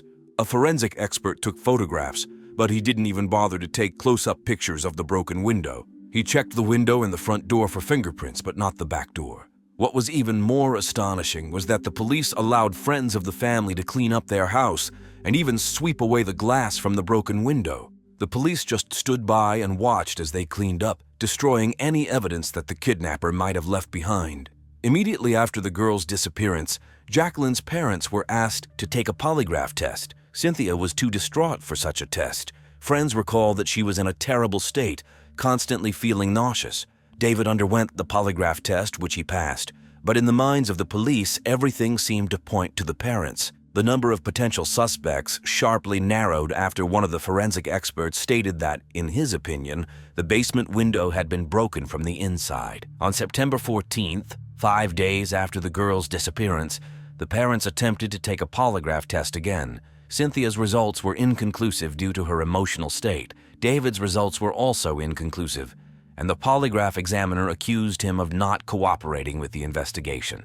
David in turn claimed that the polygraph examiner instructed him to answer yes to all questions, including the question, "Did you kill your daughter?" to which David refused to answer yes. Afterward, David was taken into an interrogation room and was not released for 5 hours. Later that evening, Michael Chapman pulled into the parking lot of the Islander Apartments on 1912 Canal Street in Blue Island, a town located about 5 kilometers from the girl's home. When Chapman exited his car, he noticed an unpleasant odor in the fresh autumn air. He spotted something wrapped up in the grass, which he described as a wrapped-up object. As he approached, he saw a head and a hand, and he immediately ran inside to call the police. Jacqueline's body was discovered, and she was still bound with a 2-meter rope, which was considered evidence of the crime. Her soiled underwear was found about 60 centimeters from her body. As for the police, they continued to question Jacqueline's father for about 1.5 hours without informing him that his daughter had been found. They tried to convince him to confess to the crime. When Officer Kevin Shaughnessy finally told him about Jacqueline's discovery, David didn't believe him, thinking it was another police trick to make him confess. This is likely why he responded with the phrase, "I guess you think I should cry now?" However, Officer Shaughnessy interpreted these words differently, and they convinced him not to pursue other suspects. In any case, there was no evidence against David, and he was released to go home, where he found his distraught wife and realized that his daughter was truly gone. By morning, with the help of dental records, the body was officially identified as Jacqueline de Wallaby. Initially, based solely on the appearance of the body, there was speculation that she had been struck on the head, but the Cook County coroner, Dr. Robert Stein, stated that the condition of the body was the result of rapid decomposition due to the unusually warm September weather. Dr. Stein could not determine with certainty whether the girl had been sexually assaulted or not due to the state of decomposition. Although the exact time of death couldn't be determined either, Robert Stein concluded that she had been dead for several days, and the terrible crime was most likely committed early Saturday morning, right after her disappearance. After the body was identified, and given that they had been individually questioned for hours before Jacqueline was found, both Cynthia and David hired lawyers who advised them to invoke their Fifth Amendment rights and not answer any more questions from investigators. They had already told the police everything they knew, provided blood and urine samples, and gave permission for investigators to examine any family medical records that might be relevant. They also allowed investigators access to their home for all 5 days that Jacqueline was missing. The Fifth Amendment to the United States Constitution allows citizens to refuse to answer any questions that may incriminate them. The de Wallabys had every right to invoke the Fifth Amendment. However, with no other suspects, law enforcement focused their attention on Cynthia and David as the primary suspects and claimed that it was suspicious that they were not cooperating with investigators. Police rushed to accuse the family of refusing to cooperate with the investigation, Prosecutor Patrick O'Brien explained, "Even if you are being looked at as a suspect, and you know deep down inside that you didn't do this, and it's unfair, the idea of not cooperating with the police that are investigating the murder of your daughter seems overly concerned about your personal interests." On the day after the funeral, a team of 20 police officers executed search warrants at the Dawallaby home. They emerged from the house with several large bags containing items they wanted to examine in the laboratory. Additionally, they confiscated the family's blue Chevrolet Malibu. Months passed, but there were no updates or new information about the case. However, the police made a statement indicating that the family members had not been excluded as suspects. Cynthia's lawyer, Lawrence Hyman, criticized the police investigation, calling it a blatant violation of the law. While Cynthia and David continued to avoid communicating with the media, they had a multitude of supporters. Neighbors stood by the family, telling journalists that the Dovallabys were a loving and caring family, and they had never heard either of the parents raise their voice at Jacqueline or Davy. David's boss, Ross Patterson, recalled, "The only time David took a day off work was when he needed to get documents for Jacqueline's adoption." However, this did not convince the investigators. Adhering to the theory that Cynthia and David could be involved in the crime, they returned to the location where the body was found and began showing photos of Cynthia, David, and their car to residents of the Islander apartments, hoping to find any witnesses who might have seen them in the area. On November 22nd, Cynthia and David were arrested and charged with first-degree murder. Their son Davy was placed under the care of the Department of Family and Children's Services. It became known that a tenant of the apartment complex where the body was found had told investigators that he had seen David in a blue Chevy Malibu in the parking lot. A witness, a 35-year-old city transportation worker named Everett Mann, said that around 2 a.m. on September 10th, he was pulling into the parking lot, and his headlights illuminated a blue Chevy with a driver he claimed was David Dovallaby. During Cynthia and David's arrest, they were deliberately paraded in front of the media so that as many photos as possible could be taken, seemingly to convey the message, "Look, we've done our job." Detectives boasted about having a wealth of evidence against David and Cynthia, including 2 witnesses. However, it remained unclear why loving parents would act this way towards their daughter. Were there enough pieces of evidence? Or were the investigators rushing to take the case to court for some reason? Perhaps the answer to this question lies in the fact that on the same day as the parents' arrest, a major news story emerged. Richard M. Daley, the state's chief prosecutor whose office was handling the case, announced his candidacy for mayor of Chicago. Critics accused him of using a high-profile crime in his political game. But despite the criticism, Daley became the mayor of Chicago, and the case was handed over to the court. It is widely known that eyewitness testimonies are highly unreliable. Nevertheless, the witness statements suggesting that David was near the crime scene were enough to charge him and his wife with first-degree murder. Blue Island Police Chief Paul Greaves referred to these witness testimonies as excellent evidence that allowed them to rule out other leads. The police never disclosed what those other leads were, but relying solely on witness testimony to exclude all other possibilities seemed somewhat prejudicial, especially considering that Cynthia was not linked to the crime scene. Both spouses were denied bail, and it was revealed that Cynthia was in the early stages of pregnancy. In the search for new evidence, the police decided to focus on the couple's 5-year-old son, Davy, who was examined by a doctor. Supposedly, the doctor found traces on his body that could have resulted from a belt, some of which were old while others were recent. The police suspected that Cynthia and David had abused Davy at home, suggesting it could be a motive for the crime. Patrick Murphy, Davy's state-appointed guardian, said that the police and prosecutors continuously questioned the child for days. He added that after speaking with Davy and reviewing his medical records, he couldn't understand how they arrived at such a conclusion because he couldn't find anything that indicated violence against the child. He also mentioned that Davy constantly pleaded to see his parents, and he missed them greatly. In mid-December, Cynthia and David were released on bail, but Davy was not allowed to return home with his parents. He was placed in the custody of David's sister Rose and her husband John. Davy was only allowed to see his parents during supervised visits.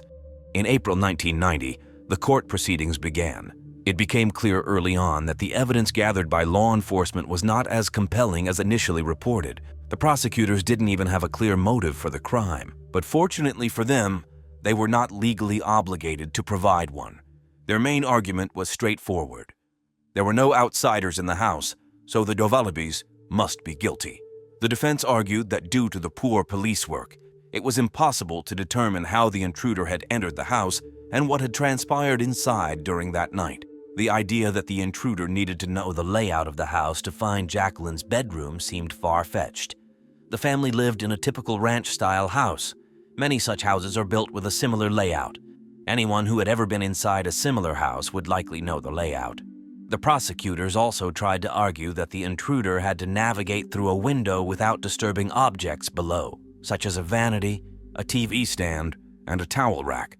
To demonstrate that this was possible, David filmed a video showing how a neighbor climbed through the basement window, propped his leg on the wall, and didn't disturb any objects below.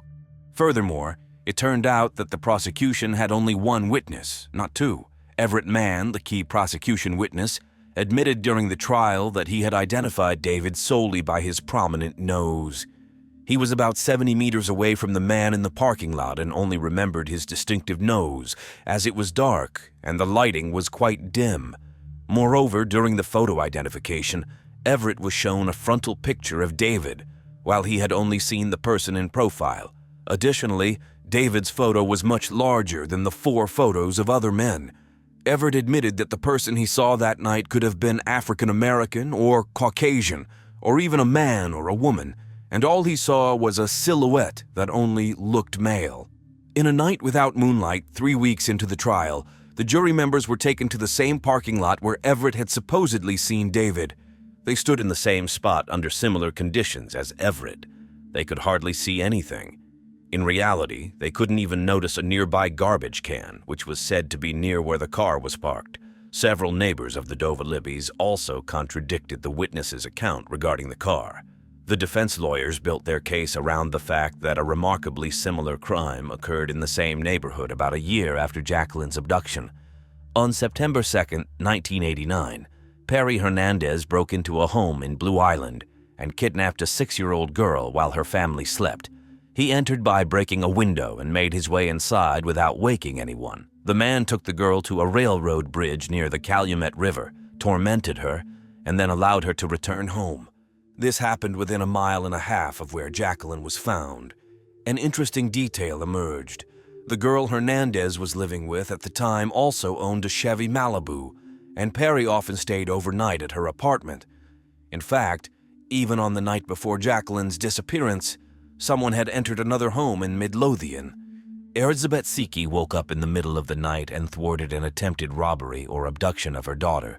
She identified the person she saw in her home that night as Perry Hernandez and expressed confidence that he intended to abduct her 7-year-old daughter, whom she found tightly wrapped in 3 towels, as if someone had intended to take her away. While this may seem like more than a coincidence, Judge Richard Neville stated that he did not consider this evidence and prohibited Cynthia and David's defense from presenting these facts in court.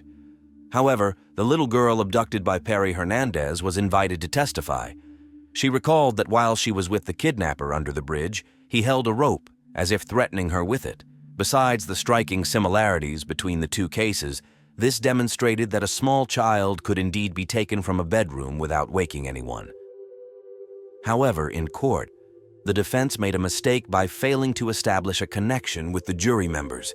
They wanted David to take the witness stand and firmly declare his innocence, looking them in the eye, but that didn't happen. The most significant obstacle for the defense turned out to be the 17 autopsy photographs and remains presented to the jury. The prosecutors claimed that the photos were meant to help determine the time and cause of death.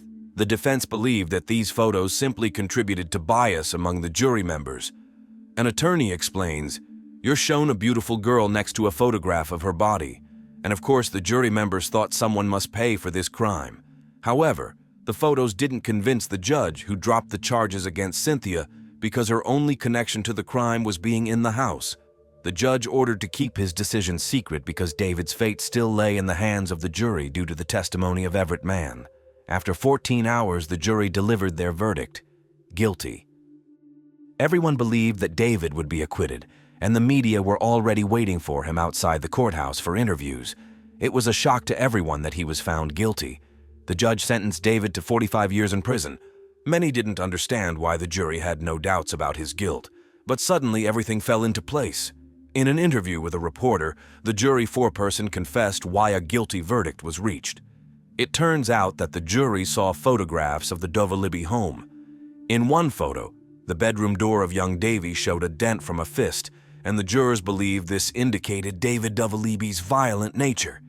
Coming to this conclusion, the jury members decided that there had been a lot of violence in the house. How wrong they were.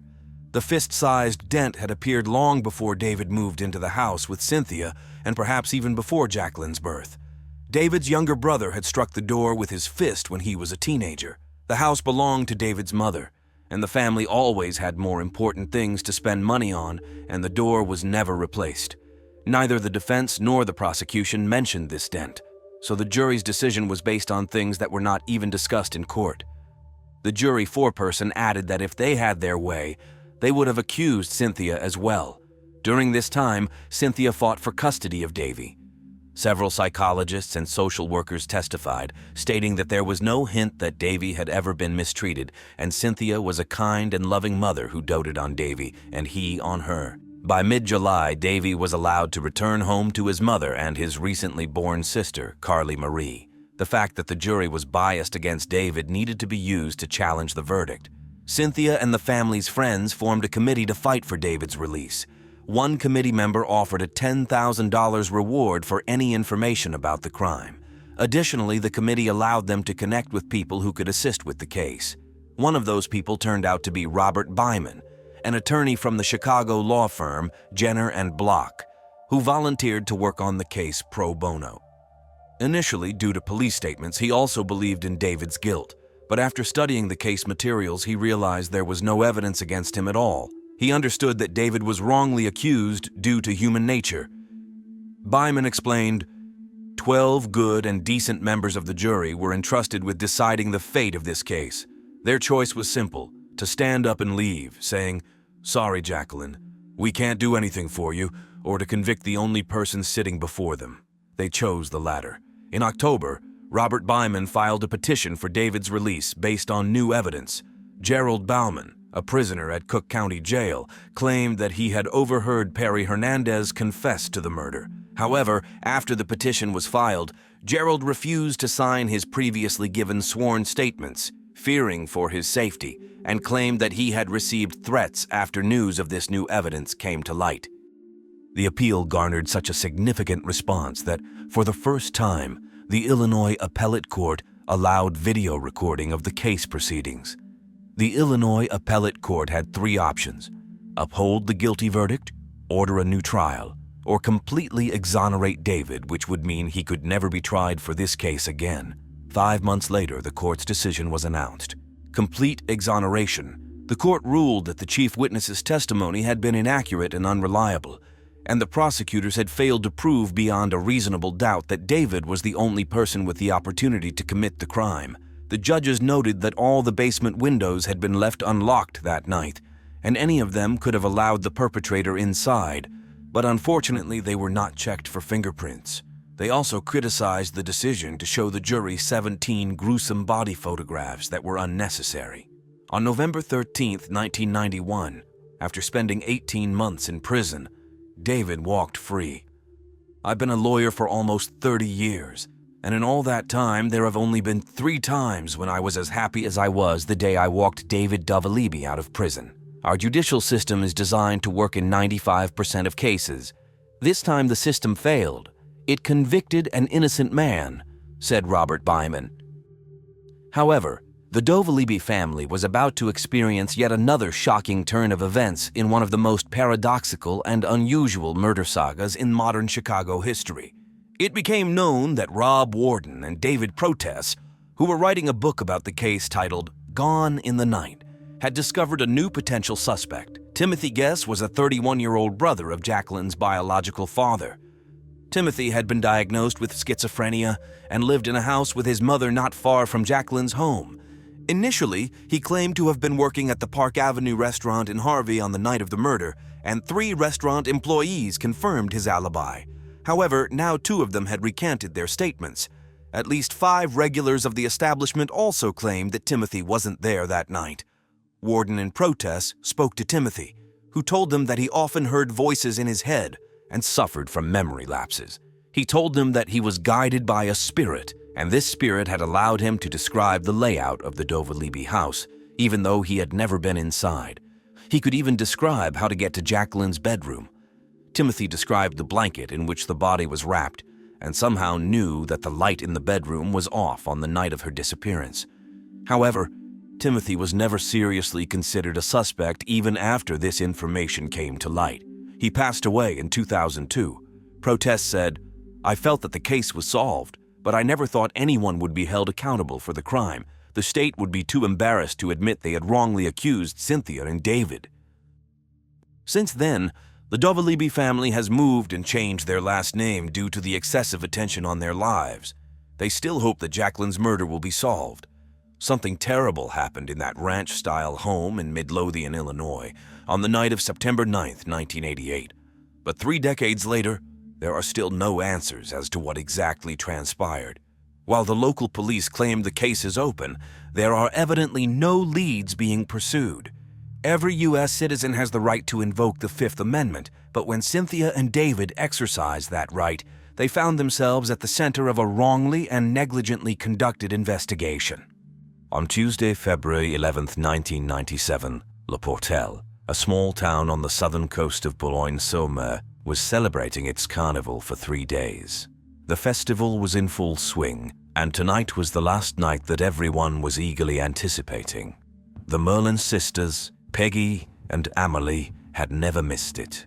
Today, they invited their friends Isabel and Audrey Raffin. The girls met 5 months ago. 16-year-old Amelie and 17-year-old Audrey became friends at school after the Raffin sisters moved to Le Portel. Soon they became inseparable, just like their older sisters, 20-year-old Peggy and Isabel. The girls spent the entire half of the day getting ready. Everything had to be perfect for the carnival evening. Finally, they were ready. Peggy transformed into a marquise, Amelie into Pierrot, Audrey chose a musketeer costume, and Isabel turned into an Indian. Their older sister Virginia joined Audrey and Isabel. At 8:30 p.m., the 5 girls left the house to walk to the square where the festival was taking place. Despite the cold and rain that evening, all 5 were in a great mood. The friends sang and danced together with everyone. People in carnival costumes gathered from all sides. Meeting their friends, they briefly stopped at a cafe to warm up. At 11:30 p.m., it was time to go down to the Partel beach to see the highlight of the show, the burning of Batista, a rag doll. This was the highlight that Peggy and Amelie wanted to show Audrey and Isabel. A huge bonfire had already been prepared on the beach.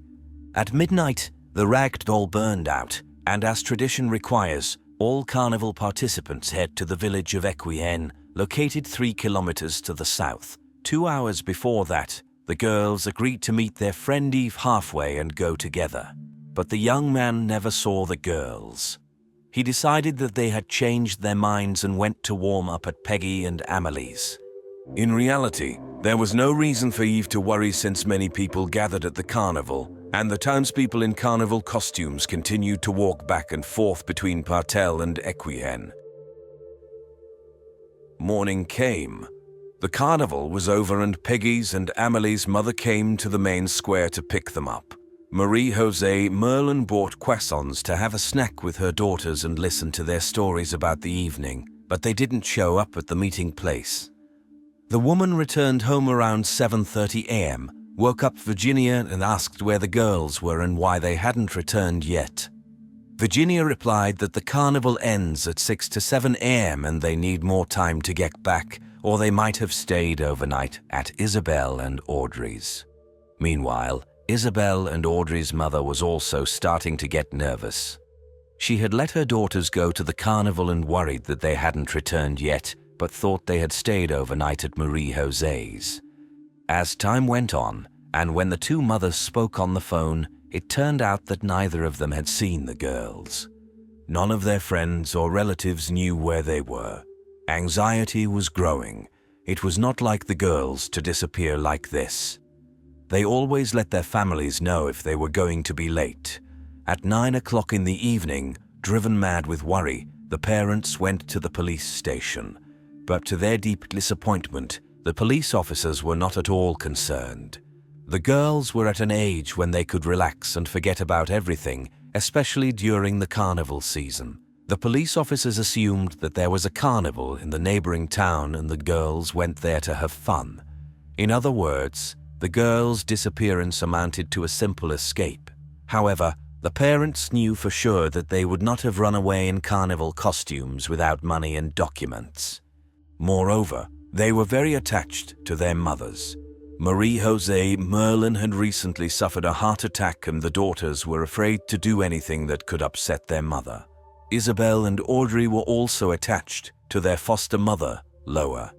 The woman had adopted Audrey, Isabel, and their older sister Virginia after their mother's death when the girls were 3, 4, and 6 years old. The girls appreciated the love that surrounded them and would not have run away. Convinced that there was no point in running away and faced with the lack of reaction from the police, the relatives organized the search themselves. They began to post flyers around the city, searched the lighthouse, beaches, and abandoned bunkers built during World War II, and even inspected the abandoned tunnel of the city. The family even approached the boats moored at the pier and locked on them, assuming that the girls could be locked inside. In a cafe, they found a souvenir photo of Audrey in a musketeer costume, which confirmed that they were at the carnival. But for the next 48 hours, there was no other news about the girls. Then, thanks to flyers, calls from witnesses began to come to the Lamotte family's home. People confirmed that they had seen the girls in Portel and remembered 4 outfits. But after the crowd headed to Equain, no one saw them. What is even more disturbing, witnesses reported a white van with white stripes, the passengers of which were staring at the walkers, following them, and generally behaving suspiciously. They also attracted increased attention because on that carnival evening, they were without costumes. This was a very interesting lead, but the police continued to adhere to the version of the escape. Families who were tired of hearing the same excuses decided to alert the press. Fortunately, journalists did not believe the escape version, and on Sunday, February 16th, an article appeared in the local newspaper. The journalist mentioned the van with green stripes. Reporters from all over the country picked up the story. Faced with pressure from the media, the prosecutor finally acknowledged that the escape may not be the only version of what happened. After 6 days of the girls' disappearance, the investigation started from scratch. The police quickly confirmed that a specific van was spotted on the night of the carnival and found witnesses, a family of 2, who reported the car's license plate number. At the same time, another call came into Laura's house. The woman reported that the wanted van was located in a neighboring village. According to the woman, it belonged to 2 scrap metal dealers who were well known in the village for their crimes. The woman added that they needed to hurry because the brothers were already repainting the van. With the license plate number, the police also identified the brothers as Jean-Michel and Jean-Louis Jordan. Could the brothers be the kidnappers of the 4 girls? It turned out that the brothers were long known to law enforcement. They grew up almost uneducated in completely unsuitable conditions for normal life. These people lived separately from society. According to rumors, their mother practiced incestuous relations with her sons, and their father was an aggressive alcoholic. 38-year-old Jean-Louis is the eldest in the family. He suffers from developmental abnormalities, was convicted of harassing girls, and spent 1.5 years behind bars. Barely released from prison, he received 10 years for violence against a girl but was released after 5. His brother Jean-Michel's criminal career is even more impressive. At 15, he attacked a 12-year-old girl so fiercely that he was sentenced to 10 years in prison, which is rare. After his release from prison, when his wife was preparing to become a mother, he killed his ex-girlfriend, 18-year-old Anita Dassonville. He was sentenced to 15 years in prison but was released after 9. Jean-Michel was married and had 3 children, one of whom, young Jennifer, died of meningitis. His second wife described him as a great husband and caring father, an opinion that was not shared by many. Those around him considered him a bundle of nerves with muscles. If young girls fell into the hands of the brothers, one should beware of the worst. The police had enough of this to interrogate the brothers. On Wednesday, a week after the girls' disappearance, the police carried out a large-scale operation to detain the Jordan brothers. And if they are the ones holding the girls, the slightest mistake could be fatal. Upon arrest, the brothers did not resist, but were surprised by the police's appearance. There were no girls in the house, although what the police saw there horrified them. The house resembled more of a dump, and there was a strong smell of filth. A little boy sat half-naked next to a German shepherd and was eating from a dog bowl. In total, there were 9 people living in the house, including 5 children under the age of 12. The police seized a van. It had been repainted, but what was even worse, the interior had been thoroughly clean. What are the brothers trying to hide? A race against time began for the investigators. They can only detain the brothers for up to 48 hours and need to make them talk, because right now they have suspicions, but absolutely no physical evidence. The brothers insisted in unison that they had not approached the carnival square. However, after the testimony of numerous witnesses was presented to them, they admitted to simply passing by but swore they had not crossed paths with any of the girls. By Friday morning, after the brothers had been in custody for 30 hours, time was running out for the investigators. So they decided to change tactics. The detective knew that the brothers had a younger sister who had disappeared long ago and was likely already dead. Jean-Louis was deeply attached to his sister and had been grieving her loss for a long time. The detective laid out photos of the missing girls and began telling the suspect about each one. He appealed to Jean-Louis' emotions, saying that they had families waiting for them. Although they couldn't save his sister, there was still a chance to help the girls and return them to their families. At these words, Jean-Louis leaned back in his chair, sighed, and declared that the girls were dead and that he was directly involved. He agreed to show where the bodies were buried. Journalists gathered outside the police station watched as the police car raced off in an unknown direction, and they followed. The entire procession stopped at the base of a dew. The police, together with Jean-Louis, went to the spot he had indicated. They had to dig for a very long time, so long that the detectives thought the man had deceived them and that there were no bodies there. Suddenly, a piece of red fabric from one of the musketeer costumes emerged. All 4 girls were lying in a pit measuring 1 by 2 meters. They were wearing carnival costumes that they had worn to the masquerade. On the other side of the dune, impatient journalists saw 4 hearses approaching. They arrived in silence. Then it became clear to them that the hearses were carrying the bodies of the 4 missing friends, and they rushed to report the news to the public. The families of the girls learned of the horrific news from the radio. The missing girls were found, but the nightmare was only beginning. On February 24th, forensic experts conducted an autopsy. They discovered that the perpetrators had chosen strangulation as their method of murder and had sexually assaulted 3 of the victims. Isabelle became the first victim. She was severely beaten and then strangled. She likely put up the most resistance to her kidnappers. Peggy was sexually assaulted and then attempted to be strangled. However, she was buried alive. Sand was found in her esophagus, indicating that she was still breathing when she was buried. Amélie was even more beaten than the previous 2 girls. She was sexually assaulted and then killed. Finally, young Audrey was subjected to every kind of violence one can imagine. When Audrey was the last one alive, the perpetrators likely just played with her. Now the police wanted to know how it all happened. But during questioning, the brothers presented conflicting versions that only began the same way. Around 11 p.m., they met 4 girls dressed as musketeers, an Indian, a Marquise, and Pierrot, and agreed to give them a ride to Ikayan. They only had to drive 3 kilometers, and one of the girls quickly noticed that they had been driving too long and in the wrong direction. They yelled that they wanted to get out. One of the girls tried to open the van door, but it was blocked. According to Jean-Louis, Michel ordered him to calm down the captives, while he himself drove the van even faster. They arrived at Saint-Cécile Beach and brought the captives to an abandoned bunker. These are defensive structures that have survived in France since the war. The bunker has only one exit, which makes it an ideal prison for captives.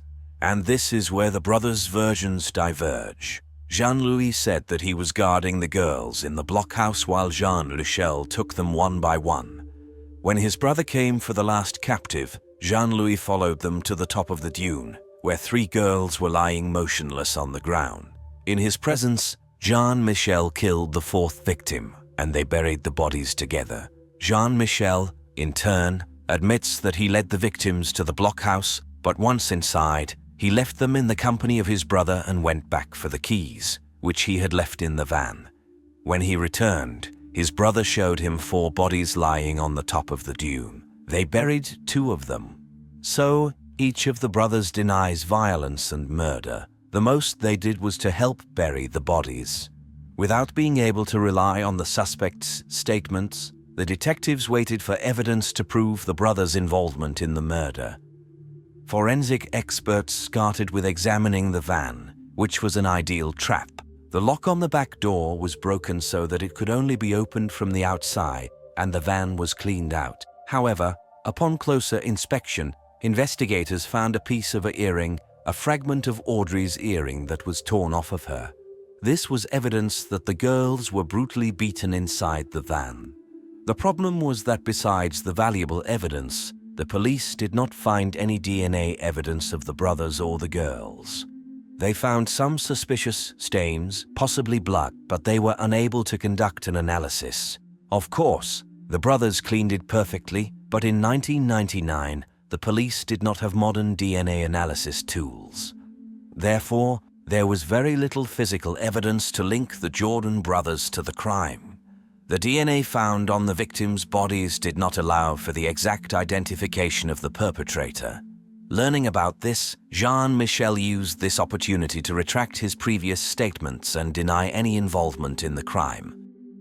With minimal evidence and conflicting testimonies, the investigation could only rely on the reconstruction of the crime scene.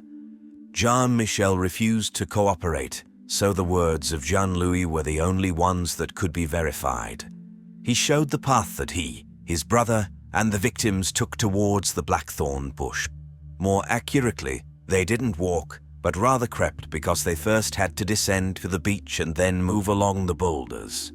It is important to remember that it rained on the night of the tragedy, and the tide reached almost to the blackthorn bush. Could 2 brothers lead 4 girls against their will over wet and slippery stones in pitch darkness?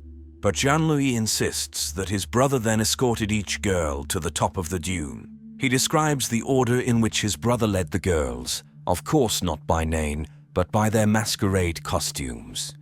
However, in the blackthorn bush, it was pitch dark, and the brothers had no flashlight. How could he have seen their costumes? Furthermore, the path he indicates is strewn with even greater obstacles.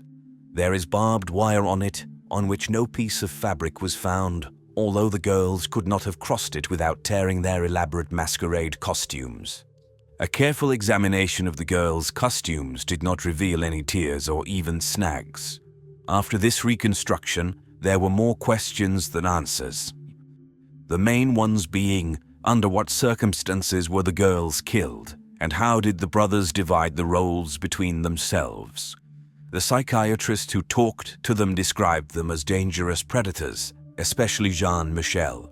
Could either of them have remained hungry? Yet each of them insisted that at most, they helped the other bury the bodies.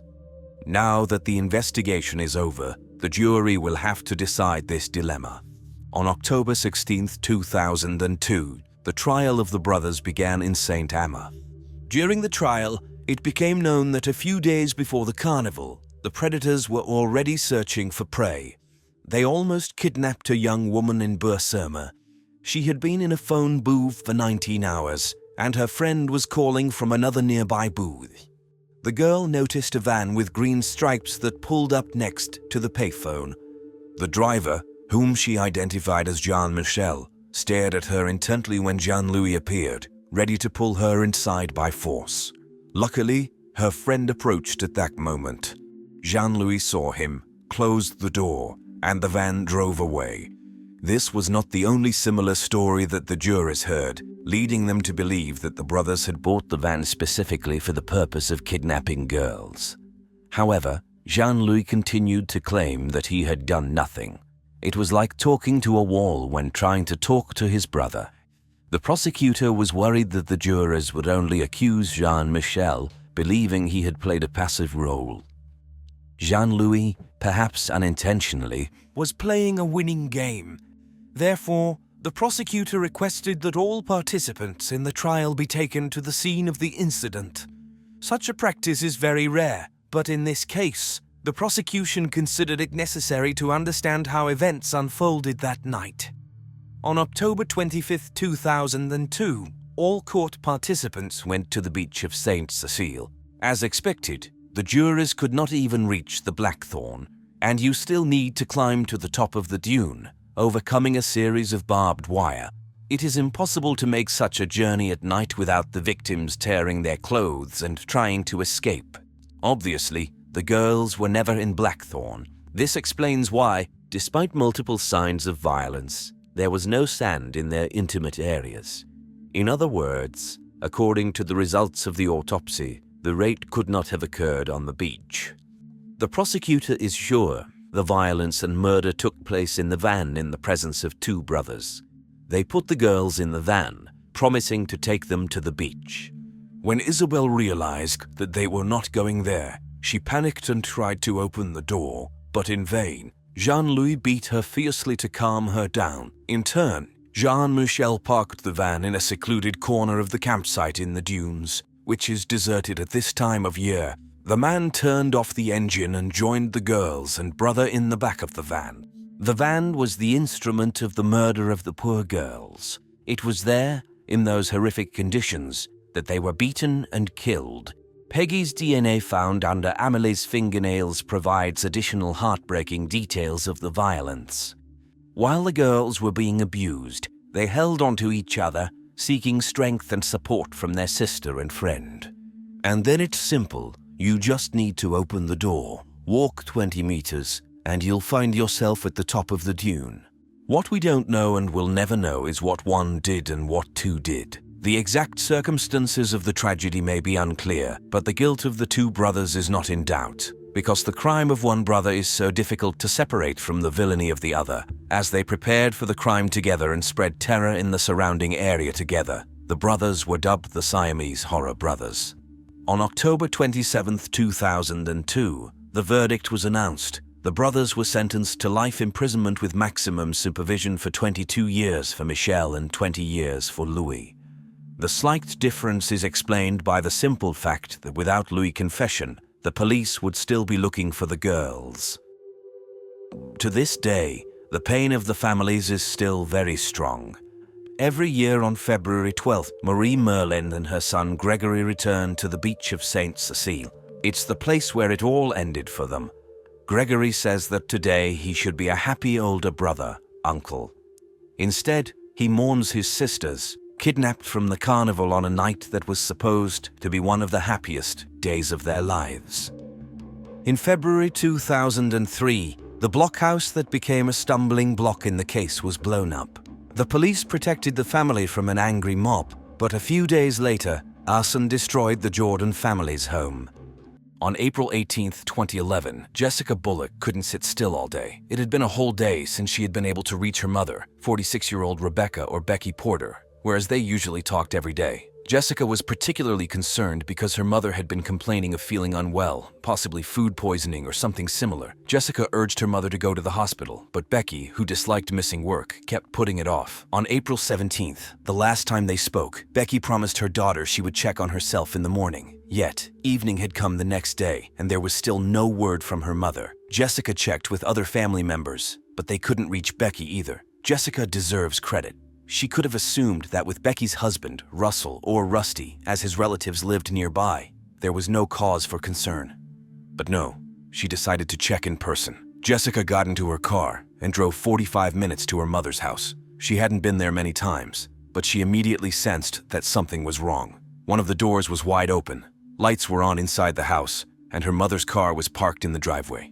Jessica approached the door and called out for her mother, but all she got in response was chilling silence. It was a scene straight out of a horror movie. The only illuminated house in the middle of a large plot of land, seemingly occupied but unresponsive to calls. Fearing what she might find inside, around midnight, Jessica contacted the Greene County, Missouri Rescue Service. The responding police officers thoroughly searched all the rooms and informed Jessica that there were no intruders inside. However, they couldn't calm her down because there was nobody in the house at all. Instead, they encountered a plethora of details that alarmed even the experienced officers. Disorder reigned in the bedroom.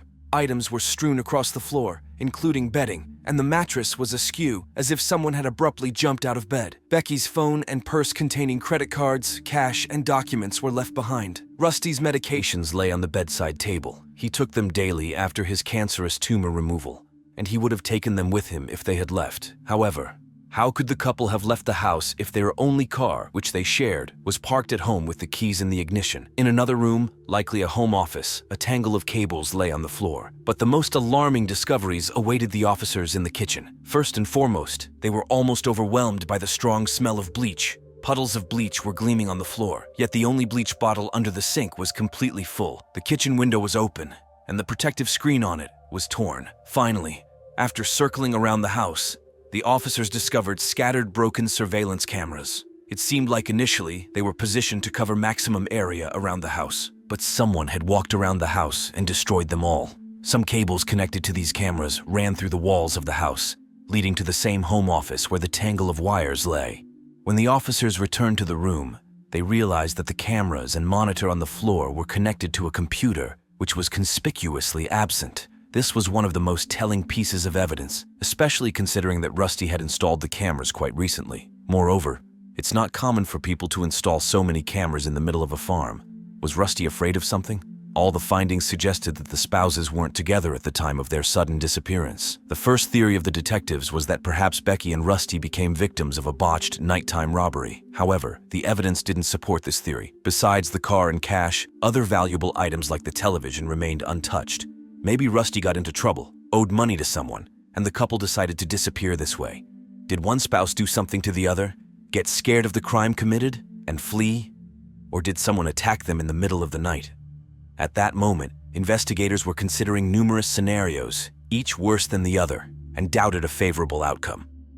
The police began questioning friends and relatives of the couple, starting with Rusty's mother, Kay Simmons, who lived in a small house directly behind the family home. She recounted that Rusty and Becky had only been married for about a year. The newlyweds moved into the house on the 49-acre property owned by Kay's parents. Also, less than a kilometer away from the young couple, Kay's brother and Rusty's uncle, Robert Campbell, lived with his wife Carolyn. Rusty and Becky seemed like a very happy couple, but their relationship raised doubts among their close circle. Some were uneasy about the 12-year age gap between the spouses, and Jessica and her brother even skipped their mother's wedding. On the evening of the previous day, the 17th, Rusty's son dropped by to ask his mother for painkillers because Becky wasn't feeling well. According to Kay, Rusty behaved as usual and didn't tell his mother anything that would worry her. She also didn't hear any strange sounds later that night. But when she stepped onto the porch the next morning, she saw Becky's car. Kay was surprised because Becky was a very responsible, hard-working woman who never left for work later than 7:30. Despite her son and daughter-in-law living just a few steps away from her house, she tried not to intrude and didn't go to them, simply assuming that Becky stayed home because she was unwell. But now she was certain that something had happened to her son and daughter-in-law before the morning of the 18th. Meanwhile, detectives questioned her about Rusty and Becky's relationship. Did they have any problems? Could anyone have harbored a grudge against them? And Kay immediately thought of one person. Before marrying Rusty, Becky spent 26 years in a marriage with a church pastor. However, they decided to divorce, and according to their friends, they couldn't part amicably. The former spouses fought for a long time over ownership rights of the restaurant they had previously managed together. They had been divorced for only 4 months when Becky met her future husband online. Naturally, this piqued the interest of investigators, and on the fourth day of the investigation, they questioned the ex-husband. However, it quickly became apparent that he had no connection to Becky and Rusty's disappearance. Although their divorce was accompanied by scandals, the man continued to live his life, and he had a solid alibi for the time of the couple's disappearance. Moreover, he seemed genuinely upset about what could have happened to them. After ruling out Becky's ex-husband, the police continued to delve into the personal lives of the newlyweds. Once again, the investigators quickly uncovered something interesting. Becky had complained that she couldn't stand it anymore and things couldn't continue like this. When the police questioned her daughter Jessica about this, she said that her mother had confided in her that she and her husband had been arguing frequently lately. Of course, various negative scenarios immediately sprang to the detectives' minds, suggesting that Rusty might have done something to Becky and then fled. However, unlike Becky's family, all of Rusty's relatives and friends unanimously insisted that he sincerely loved his wife, and they had never seen him happier. He truly loved her and had changed for the better because of her. So why did the woman complain to her daughter about problems? It turned out that Becky had grievances, not against her husband, but against his family, specifically against one person. Becky's grievances were directed towards Rusty's uncle, Robert Campbell. Robert lived nearby Rusty and Becky on the same 49-acre property. Kay and her brother Robert had always been very close, but he didn't like the fact that his nephew had settled on the property, which he likely considered entirely his own. He was very possessive about anything that belonged to his parents, down to the smallest details. The rift between uncle and nephew had escalated to the point where both had tried to obtain restraining orders against each other multiple times. The last time Rusty filed a complaint against his uncle was 1 or 2 weeks before the disappearance. In his statement, Rusty described how Robert, passing by the couple's house, shouted that Rusty should be careful because he wouldn't stay there for long. When investigators spoke to Robert, he didn't deny the obvious and admitted that his relationship with his nephew was strained, but he claimed that the threats were just words without meaning. Moreover, he had more reason to fear Rusty, as he was just an old man with health problems, and of course, he would never harm his nephew or his wife. Additionally, Robert had a very solid alibi. He worked as a long-haul truck driver, and during the couple's disappearance, he was headed to Texas with his wife. This was confirmed by phone records for both Robert and his wife, Carolyn. With Becky's ex-husband and Rusty's uncle ruled out as suspects, investigators hit a dead end. However, another crime shook them out of it. On April 25th, a week after the couple's disappearance, police were called to the scene of a double homicide of another married couple. The second crime eerily resembled the disappearance of the Porter couple, and it also began with a call to 911. Early in the morning around 5 o'clock, a neighbor of the couple called emergency services and said he had scared off a stranger wearing a black hoodie. The person ran away down the road. When officers arrived, they found Donald and Helen Willingham murdered. They had been attacked with a knife. The similarities were striking. An unknown assailant had broken into both couples' homes. Almost nothing was stolen, and there were no obvious suspects. Furthermore, Donald was a pastor, and Becky had been married to a pastor for over 20 years. Investigators pondered whether the cases were connected, or if it was just an astonishing coincidence. Was there a serial killer roaming the county, targeting married couples? However, a breakthrough occurred in the Donald and Helen Willingham case 3 months later. A young man named Jose Huckleberry was arrested on charges of robbery. After 7 hours of interrogation, he confessed to the murders. When detectives learned his motive and the details of the attacks, they had to admit that these two cases were not linked. The situation for the investigation was not improving. All the evidence collected up to that point suggested that Rusty and Becky's disappearance was linked to some crime. But what? Now the investigators had neither a motive nor any suspects. The couple's relatives and friends did everything possible to keep the public aware of the case. They printed a huge number of flyers and posted them in all frequented places, gave interviews to local media, and of course, continued to cling to the only glimmer of hope in the realm of dark thoughts and forebodings: hope. Despite the grim circumstances, the community remained supportive, rallying around the missing couple's loved ones and assisting in any way they could. The search for Rusty and Becky continued, fueled by determination and the unwavering belief that answers would eventually surface. And suddenly, completely unexpectedly, a new lead emerged. A prisoner serving time in the local jail came forward with information that would interest investigators. Shortly before his arrest, he was relaxing in a bar where he met a man named Tony Friend. They struck up a conversation during which Tony boasted about several crimes he had committed. Among them was the murder of Rusty and Becky Porter. Detectives were skeptical of the informant, who naturally came forward only in hopes of striking a deal with the prosecutor. However, They were obligated to investigate. At the very least, they needed to find out who this Tony friend was. The more they delved into the man's past, the fewer doubts remained about the informant's words. Tony Friend, 43, had a history of repeated involvement in violent attacks and armed robberies, rather than minor offenses, indicating a propensity for cruelty. However, it was only after examining his phone data that detectives believed they had a solid lead. On the night of April 17th, he was in close proximity to Rusty and Becky Porter's home, and then he headed towards the Cedar Creek area, known for its vast expanse of dense forest, although investigators didn't know exactly where. They invited him in for questioning, but it proved to be a futile exercise. Tony denied any connection to the couple, claiming he hadn't committed any crimes and had no knowledge of the matter. He didn't answer most of the questions, and those he did answer were so evasive that essentially the only thing he confirmed was his name and age. Detectives had hoped for a more fruitful outcome, but they were now convinced that they needed to dig deeper in this direction. Knowing that Tony had been near the missing couple's home before heading towards Cedar Creek, investigators decided to speak with his relatives and friends. Since Tony grew up in the area, he likely knew it well, and there could have been a secluded spot known only to his close acquaintances. They were right. Tony's cousin immediately recalled a place where they used to play as children.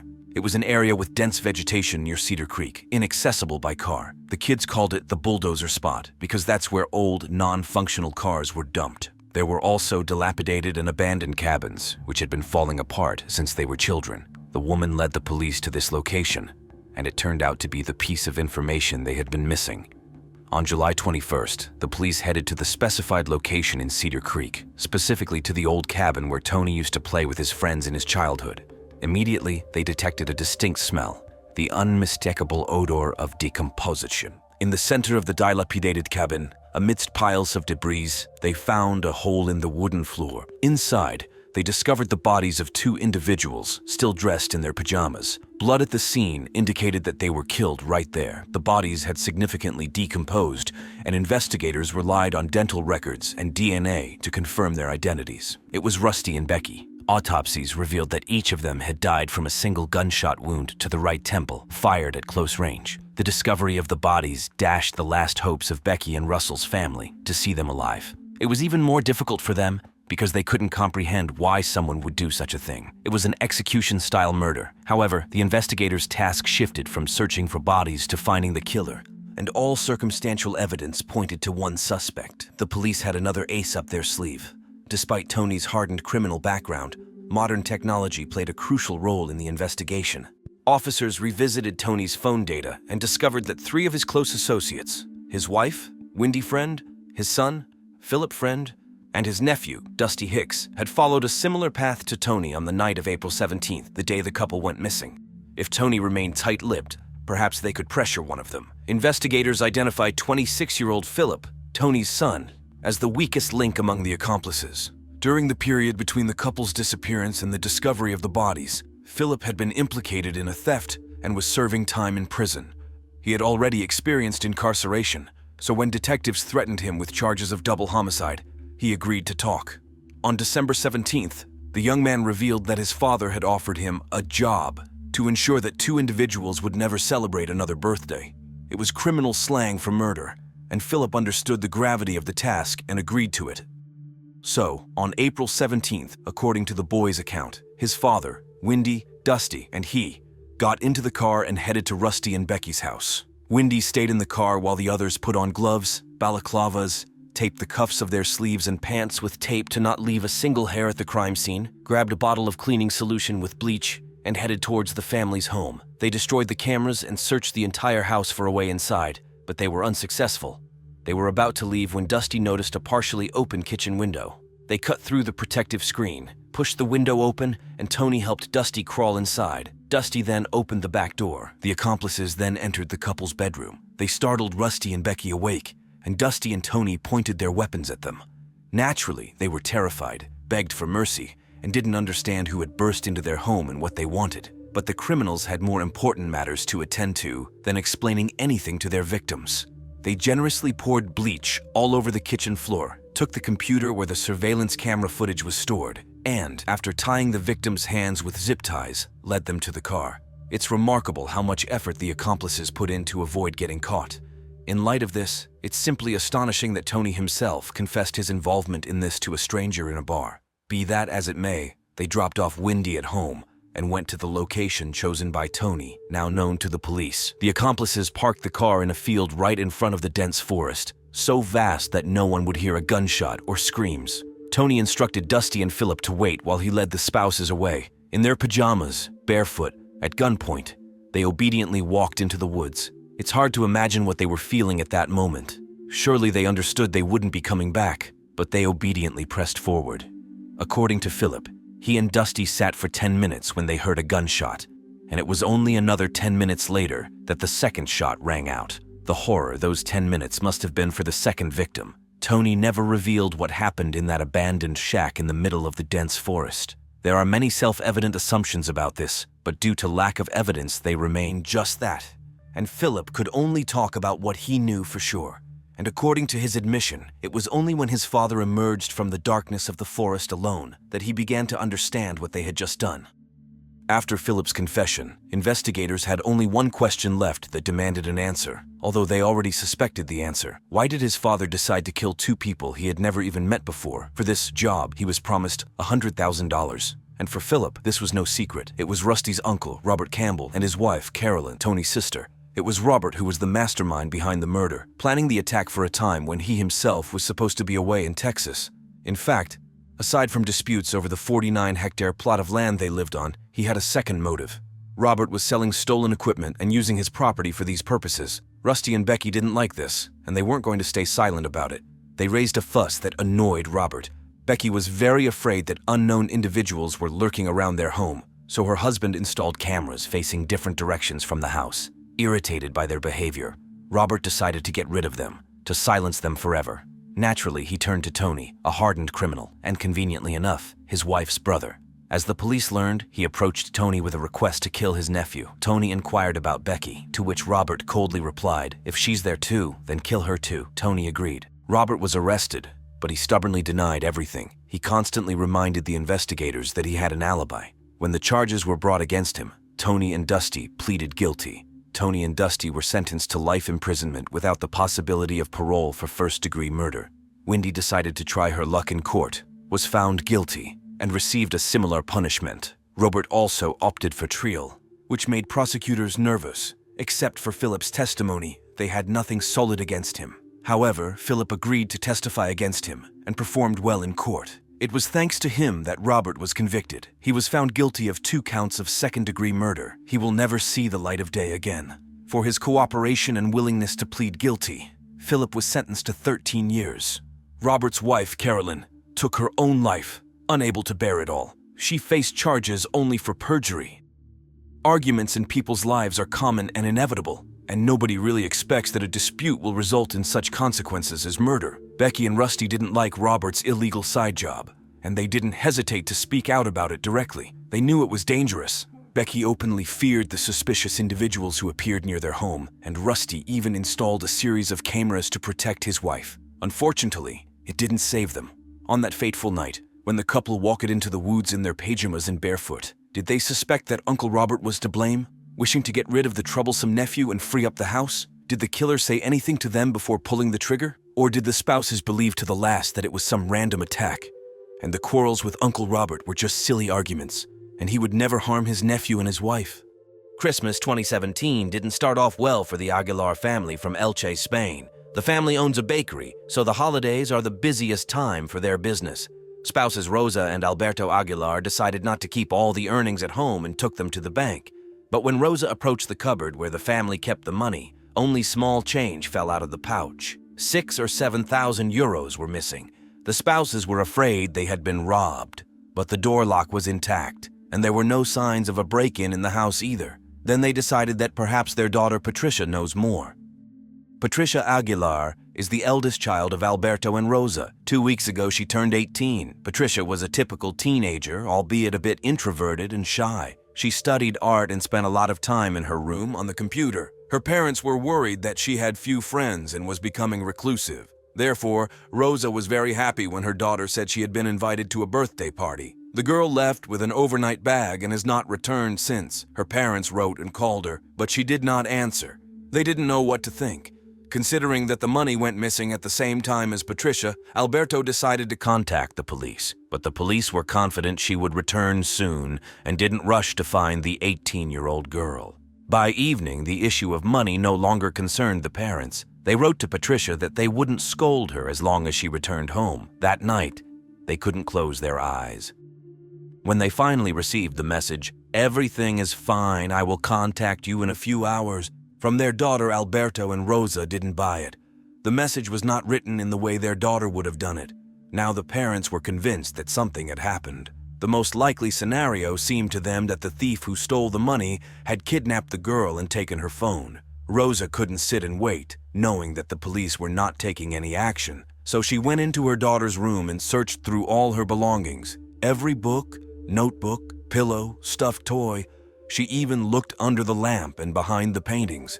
She realized she had found what she was looking for, although it was not at all what she expected. There were some esoteric symbols, descriptions of rituals written by Patricia's hand, and also clear instructions for a trip and marriage registration in Peru with descriptions of the necessary documents. Shocked, Rosa asked her husband if their daughter had run away to Peru to get married there, with whom. The police assured them that the girl had not crossed the country's borders. The plot thickened. Among her daughter's belongings, Rosa found photos of adult women she didn't know. Then for the first time, the thought crept into her mind that a cult might be behind all this, which she hurried to share with the police. But they dismissed her again, because 2 weeks ago the girl turned legal age and could do whatever she wanted. Weeks passed without any news, and Rosa and Alberto decided to turn to the public.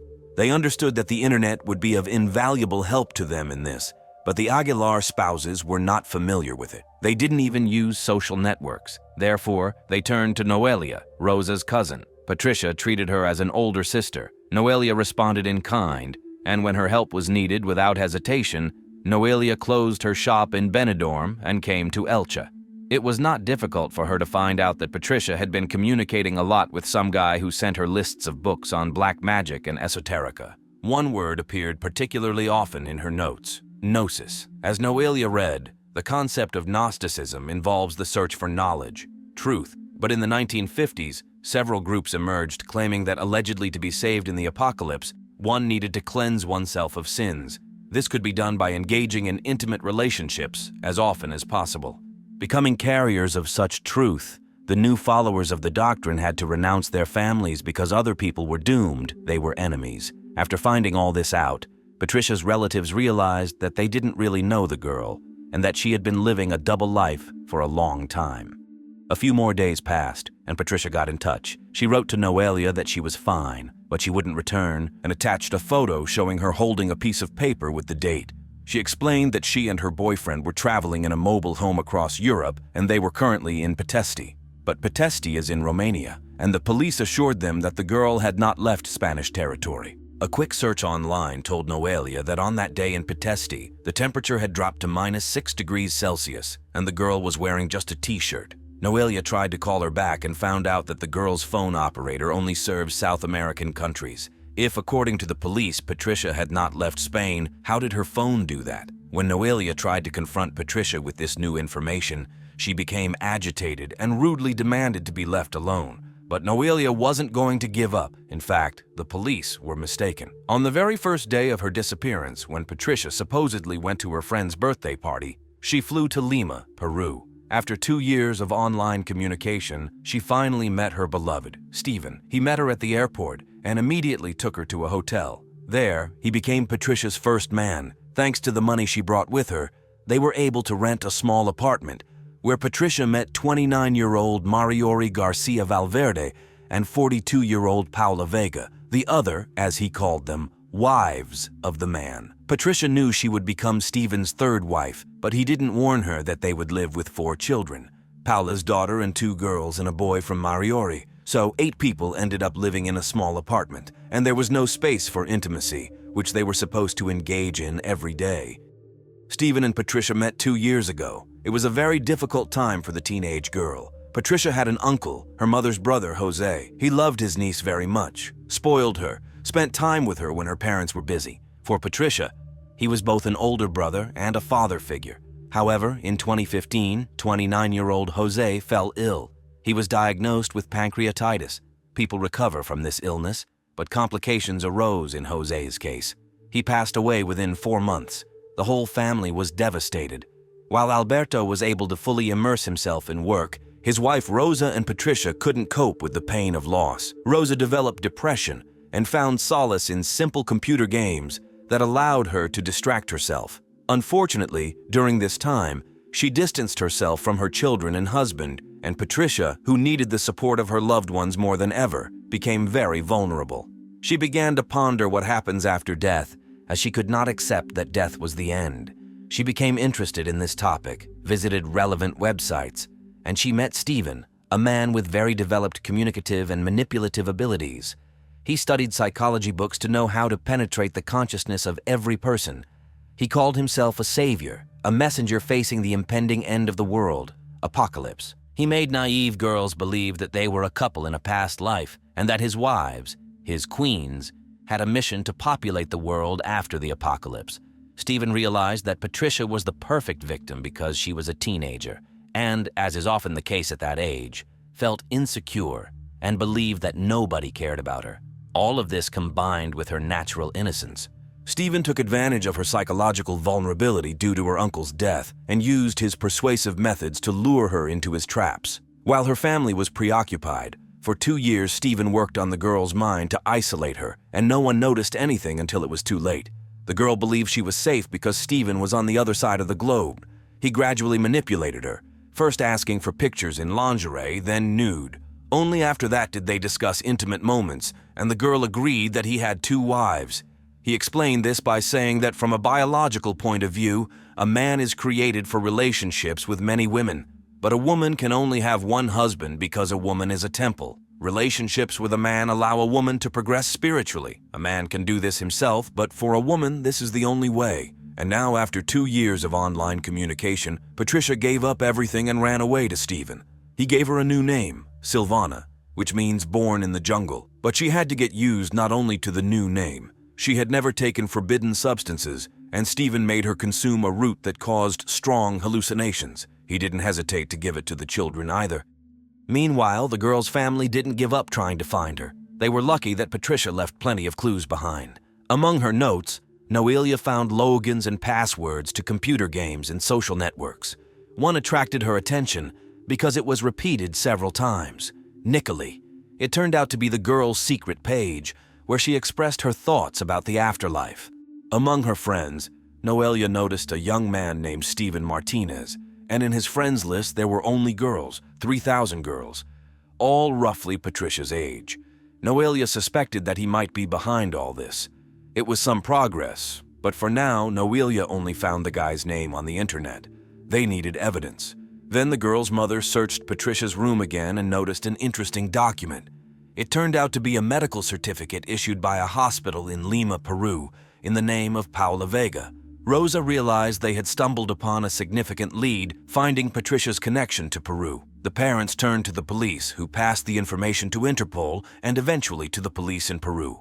Stephen became nervous when the police called Paula and asked for clarification regarding Patricia. Even before Patricia's escape, he had asked her to forge a medical certificate for Paula, but instead of destroying the copy, she put it in a drawer in her room and completely forgot about it. And now they had problems. If Paula testified, the police would start digging deeper. Stephen decided to get Patricia out of trouble. They went together to the police station. Like a vulture, he watched her every word, controlling her every move. At his direction, the girl told the officers that nobody had kidnapped her and that she wanted to live in Peru. Since Patricia was of legal age, the police saw no crime. They simply let the couple go. This disappointed the girl's family, but at least they learned Stephen's full name, Felix Stephen Manrique Gomez, and they decided to change their approach, to turn to the media. This decision changed everything. The Aguilar family wanted as many people as possible to learn about Stephen's methods, to prevent him from luring other girls into his cult. It was risky because Stephen could either send Patricia home or flee with her. As it turned out, Stephen chose the third option. As soon as he saw his face on the news program, he smashed all the phones and computers and kicked Patricia out of the apartment. He ordered her to contact the embassy to get the opportunity to contact the media and fix everything. Until then, she would be alone on the street, without food or shelter. After a few days, she managed to reach out to a TV program and give an interview live. At first, her parents were relieved to see she was alive. But the things she said broke their hearts. The girl didn't hold back her words, aiming to hurt her parents to the core. She stated that she didn't want to know Rosa and Alberto because they were bad parents. Her father was never home, her mother played computer games for days, and nobody paid attention to her, didn't feed her or buy her clothes. She considered her Uncle Jose as her real father, and essentially her grandmother raised her. Patricia demanded that they remove all information from the internet, all photos, messages about the search, and send her money. Only then would she send them her address. After that, she would decide what to do next. Finally, she told her father, "Do you know why I was so happy in the photos from my birthday? I dreamed of running away since I was 14, and now I finally could leave home." It was painful for the parents to hear this, and many of their acquaintances and even relatives believed the girl's words. After such a shocking statement, both the police and the media lost interest in the case. But her family didn't give up. Noelia decided to make the most of social media opportunities. She created a fake profile similar to Patricia's and requested to be friends with Stephen. She tried to portray herself as a teenage girl interested in esoterics, but perhaps she pressed too hard, asking for his phone number to communicate in Messenger. He suspected that she wasn't who she claimed to be, but mistook her for some Karen. He blocked her, but Noelia was already unstoppable. In Stephen's friend list, she found one Karen. It was a girl whose photo she had already seen among Patricia's belongings. Contacting her, Noelia learned that Karen had also been in the cult, but she managed to break free from Stephen's clutches. However, her sister Mai not only had been with him, but also was his only official wife. Karen confessed that she was afraid for her sister and advised reaching out to her mother Alinda. Perhaps she could help in some way. Despite Patricia partially managing to improve the situation with her interview, Stephen turned into a paranoid. He moved the girls and children to San Martin de Pangoa, a region 12 hours away from Lima by bus, in the middle of the jungle. It was a dangerous place with water and electricity shortages, and they could go weeks without bathing, both adults and children. There was also a lack of money for food. The meager coins they had were spent on candles and hallucinogenic roots that Stephen used during rituals. Patricia, now called Silva, deleted all her social media accounts, cut her long hair, and dyed it black. It was tough for the fugitives. A man with 3 women and 4 children, one of whom was clearly a foreigner. Cornered, Stephen became increasingly aggressive. He began mistreating Patricia very badly. Once he even told Mai, maybe we should just kill her? But it wasn't easier for the others. He severely beat the children and girls using a leather whip, the effect of which was like being hit by 3 whips simultaneously. He beat the children for any reason, especially Mai's son, the only boy. Patricia got tired of this quickly and told Stephen that she would leave him, to which he threatened to take his anger out on the children. Despite the girls being willing to do anything for Stephen, even give their lives for him, he soon started asking for things that were beyond even their limits. Living nearby were girls who were rumored to be night butterflies despite their young age. Mai made the mistake of mentioning this to her husband. Stephen claimed that the girls would supposedly help him with a new ritual and demanded to arrange a meeting. But Mai couldn't do it because they were underage. She even considered Patricia too young for Stephen. The man became so enraged that he grabbed his wife by the neck and began to strangle her. She was almost suffocated and couldn't breathe. He would have killed her if Patricia hadn't intervened. Only then did Stephen release his victim. Patricia felt terrible, longing to return home to her parents but afraid of what they would say after all her actions. She lost her zest for life until suddenly everything changed. She realized she was expecting a child.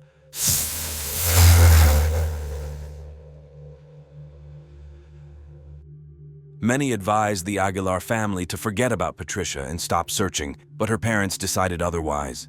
Rosa stayed with her younger son in Elche, while Alberto went to Peru because they couldn't achieve much from Spain. But Peru was a large country, and Alberto was a stranger there, so he sought the support of Alinda, the mother of Karen and Mai. They found a prosecutor willing to help them, and the police began investigating, treating the case as one of human trafficking. The first place the officers visited was Patricia's apartment, from where Stephen had already taken her. Alberto could barely hold himself together when neighbors told stories of often hearing screams and blows and witnessing the girls being forced into intimate relationships in front of the children. Since Stephen had taken the children out of school and away with the girls in an unknown direction, detectives decided to track their phones. Stephen was horrified at the thought of being found, so the phones were almost always turned off. All they could do was wait for someone in the group to turn on their phone. Meanwhile, investigators found out who this Stephen was. The 35-year-old man was born in Lima into a poor and troubled family. He was bullied by other boys at school, which led him to spend time only with girls. From childhood, he learned how to manipulate them. His father gave him a book that helped Stephen join the Gnostics, but he was expelled because he drew ideas from other cults and called himself a prophet. Gradually, he came to found his own cult. When Stephen and the girls ran out of money, they moved to Alto Selindon, a tiny village with 30 houses. They settled into a hut right in the middle of the jungle. Mostly drug dealers and those avoiding the police, like them, inhabited the area. There was no water, electricity, or food in the hut. At best, they ate only rice and potatoes. Patricia was already 8 months pregnant, but due to severe malnutrition, it seemed like she was only in her 3rd month. The hut was surrounded by huge puddles, and everyone had to constantly wear boots. Fungal infections appeared on everyone's feet, even the children. Their feet were covered in insect bite marks, and their heads had colonies of lice. It was a disgusting place for them and the children, including the unborn ones, because Mai was also pregnant. Mai feared for her children's health. It was very difficult for her in such conditions. Despite her husband's prohibition, she turned on her phone and called her mother, just to hear her voice. The girl didn't even say anything, but it was enough for the police to trace the call. Detectives believed the fugitives were in Lima, but it turned out Stephen had taken them deep into the jungle. The police decided to send 2 officers to the region who knew the case best. They were given 10 days to search. They showed pictures of the group members to everyone passing by, assuming that the girl resembling Patricia would stand out among the other locals. The officers didn't know that she had not only changed her appearance, but also didn't have permission to leave the city. The police decided to go even higher into the mountains. Their persistence paid off. One girl they showed the pictures to recognized Paula. She described her as a strange woman in pink boots who returns home every evening across the bridge with a food package. The officers began to wait at the bridge, and the woman indeed appeared. She moved like a robot, not looking at anyone. The officers followed her. 40 minutes later, they went beyond the city limits and deeper into the forest. Finally, she entered a house where rooms were rented out. The police decided to rent a room in the house because otherwise they couldn't conduct surveillance. They were lucky. They got a room right next to Paula's. They could hear everything happening in the other room. They heard the voices of a man, Paula, and another girl. It turned out to be Mai. But Patricia or the children were not visible. The police did not take more decisive action because Stephen never left the room, not even to use the restroom, and they were not sure if it was him. Naturally, he didn't work. Paula and Mai did while the man lay in bed, and the officers were afraid that he simply wouldn't say where Patricia was. Suddenly, they overheard the man saying that tomorrow they would split up and leave one by one. Stephen planned to go even further to settlements of more wild indigenous tribes. Upon hearing this, the police officers called for backup to capture them. Knowing their schedule, they were able to apprehend group members one by one. Paula was stopped when she left for work early in the morning. Mai also left the house to do laundry. As for Stephen, when the police entered, he was lying on the bed as usual. The man resisted, introduced himself by another name, and pretended not to understand what was happening. To prevent him from stepping barefoot on the floor, pregnant Mai gave him her shoes. After that, he was forcibly removed from the hut. Fortunately, the girls immediately disclosed where Patricia was. By Stephen's command, Patricia and all the children remained in the hut as far away in the jungle as possible when Stephen, Mai, and Paula went to earn money, although Stephen, of course, didn't work. Patricia did everything around the house, took care of the children, and even worked on the plantation near the hut. She was there when the officers arrived. They called her by name. She had become so accustomed to the name Silvana that hearing Patricia felt unfamiliar. The officers believed they were rescuing Patricia and 4 children, but there were already 5. When Stephen, Paula, and Mai left for the city, Patricia begged not to be left alone, but Stephen was adamant, and predictably, at 8.5 months, she began having contractions. She screamed in agony. The children were with her but didn't know how to help her.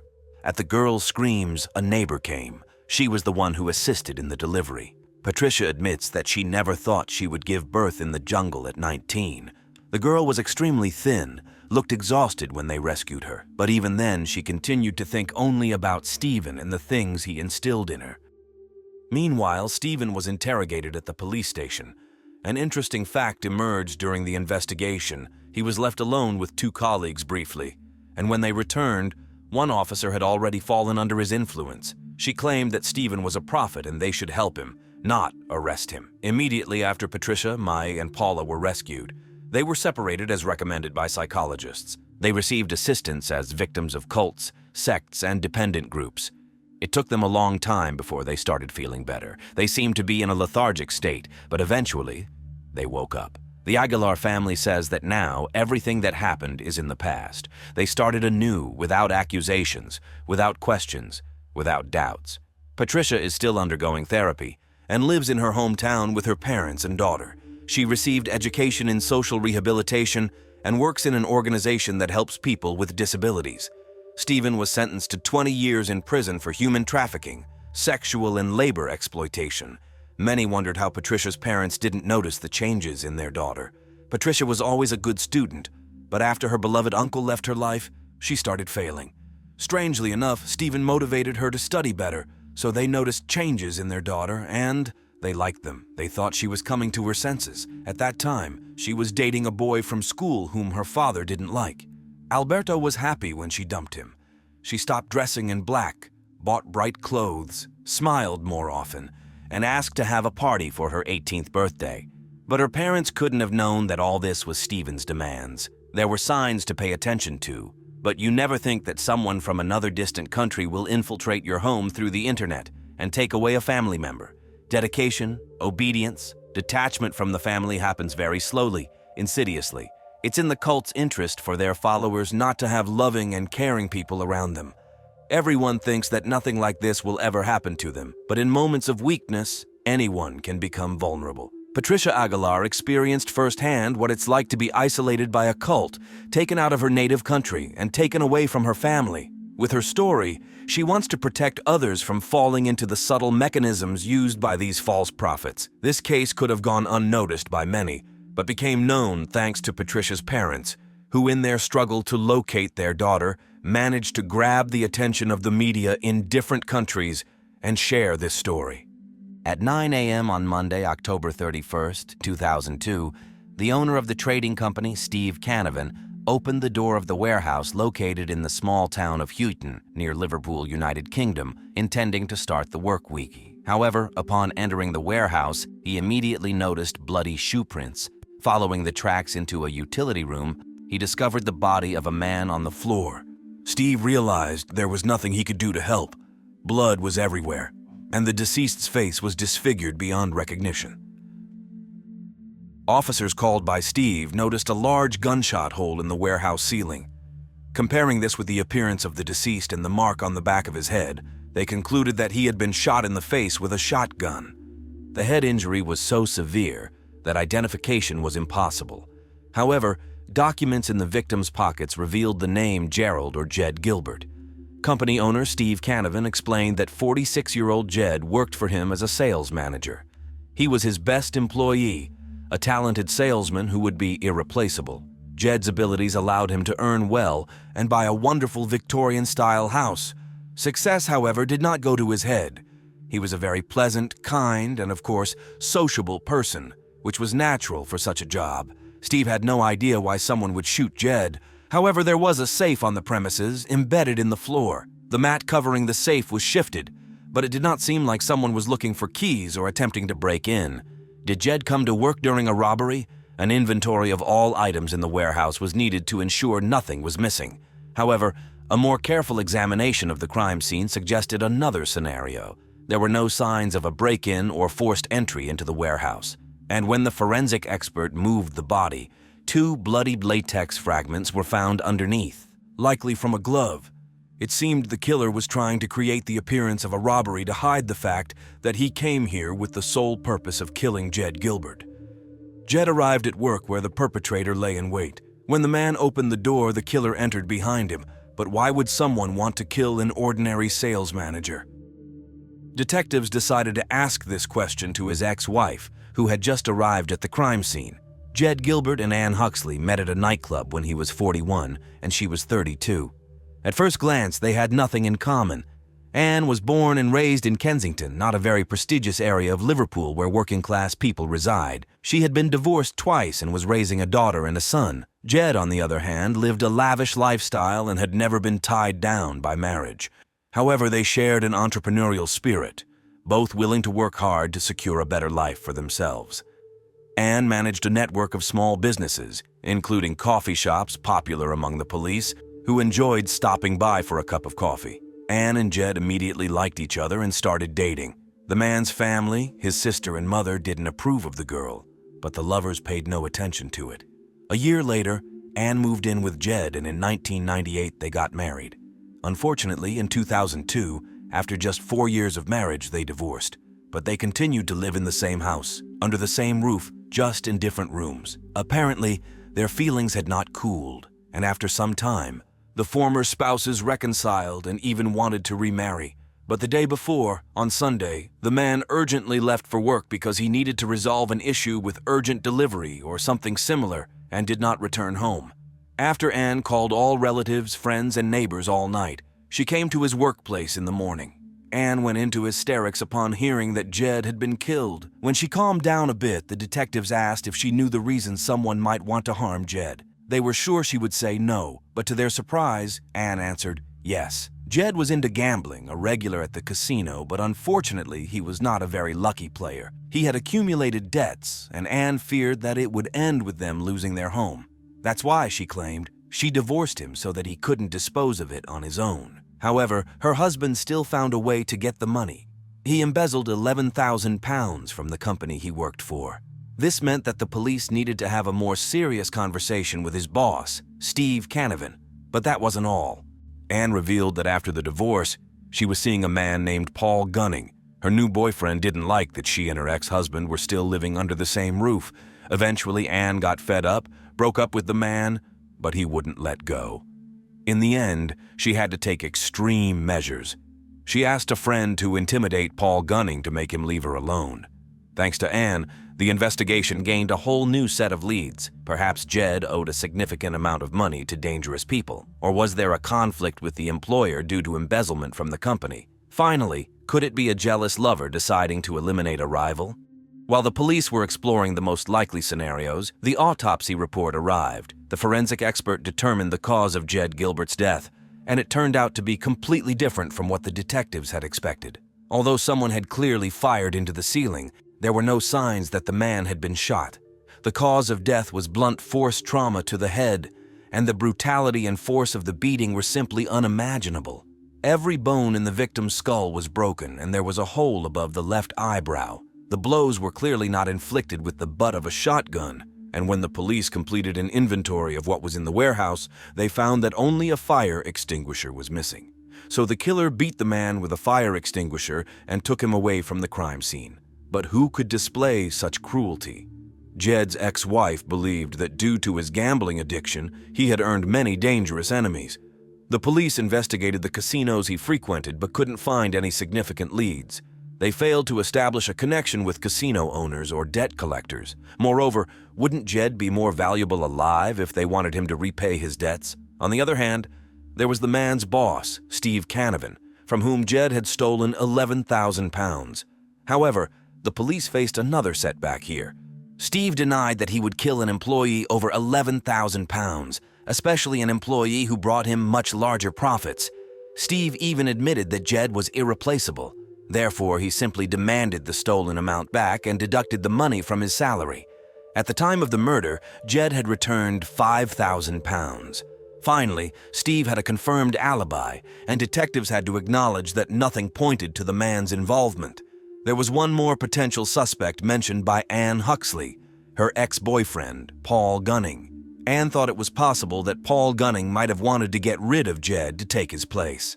However, during the conversation with the detectives, Paul vehemently denied any involvement in the case. He spoke openly and directly to the police. Yes, he had a romance with Ann, but it remained in the past, and he had no grievances against her ex-husband. He also had a solid alibi for the time of Jed Gilbert's death. While detectives couldn't find anything linking Paul Gunning to Jed's murder, the man provided them with a very unexpected piece of information. He used to own an escort agency, and a few years ago, Ann Huxley came to work for him. Apparently, she was not devoid of entrepreneurial spirit, as she quickly not only bought the agency from him, but also opened 4 more. The network of stores and coffee shops, including the one frequented by police officers, was just a successful cover for Ann's expanding business, and it was far from the business she claimed to be involved in when talking to the police. It's not entirely clear what prompted the detectives to also speak with Ann's friend, whom she asked to intimidate Paul Gunning. However, after talking to him, they encountered a big surprise. The man, also named Paul Eaton, worked as a bouncer in a nightclub in Birkenhead near Liverpool, where Ann was looking for a place for her next escort agency. They met and became friends there. But according to the 40-year-old man, they were not just friends. Ann was his fiancée. The man admitted that he was in love with Ann, and during a trip to South Africa, he proposed to her, and they got engaged. In other words, it might not have been Paul Gunning, but Paul Eaton who could be jealous of Ann's ex-husband, with whom she lived under the same roof. However, the man replied that he had no reason to be jealous because Ann accepted his proposal, as if that explained everything. Detectives asked him about his whereabouts on the night of the murder, and that's when Paul Eaton started talking nonsense. He claimed that his mother fell ill. He became upset, and seeking support, he called a friend, another Paul Lewis. They got into a car to go to Wales, but on the way, the car started making strange noises, and they had to turn back. They went to a bar, had some drinks, and when they left the bar, the car wouldn't start at all. Investigators verified the alibi with his friend, 36-year-old Paul Lewis, also a bouncer at the bar, who confirmed his friend's words. Although there was nothing particularly fantastic in this version of events, investigators did not believe it. And what also bothered them was that if Ann could easily lie to the police about her fiancé, what else was she willing to lie about? In other words, she immediately classified her ex-boyfriend as a potential suspect, but strangely forgot to mention the man she was planning to marry. Furthermore, according to Ann, she and her husband had reconciled and were planning to remarry, and she referred to Paul Eaton as a friend who had done her a favor. So what was really going on? After examining every detail of Ann's testimony, investigators confirmed that on that fateful day, she spent time with her family, making several calls to Jed's relatives and friends, expressing concern for him. She even called her fiancé, precisely at the time when, according to his account, they were heading to Wales with a friend. However, the ping from his phone showed that he was actually in the vicinity of the crime scene. Suspicions about Paul Eaton's involvement grew, but what role did his fiancé play in all of this? According to Ann, in early 2002, her husband's gaming addiction forced her to divorce him to avoid losing their house, but they tried to mend their relationship. However, when investigators spoke to the man's relatives, they painted a completely different picture. The man's addiction didn't scare Ann. It infuriated her, so there was no talk of reconciliation. She filed for divorce because she was disgusted by her husband and she had had enough of him. Ann didn't leave the house because he paid for the roof over her head, but treated him like a doormat. After the divorce, they slept in separate rooms, and Ann occasionally brought other men home. This seemingly tormenting situation for Jed lasted for months until everything suddenly changed. One of Jed's friends told the police that in the summer of 2002, he had dinner with the former spouses and couldn't believe the positive changes in their relationship. They appeared to be a happy couple again. Ann affectionately embraced Jed and assured everyone that they were planning to remarry. Completely perplexed, investigators couldn't understand why Paul Eaton believed they were engaged when Ann was planning to marry her ex-husband again. Everything fell into place after examining the finances of the former spouses.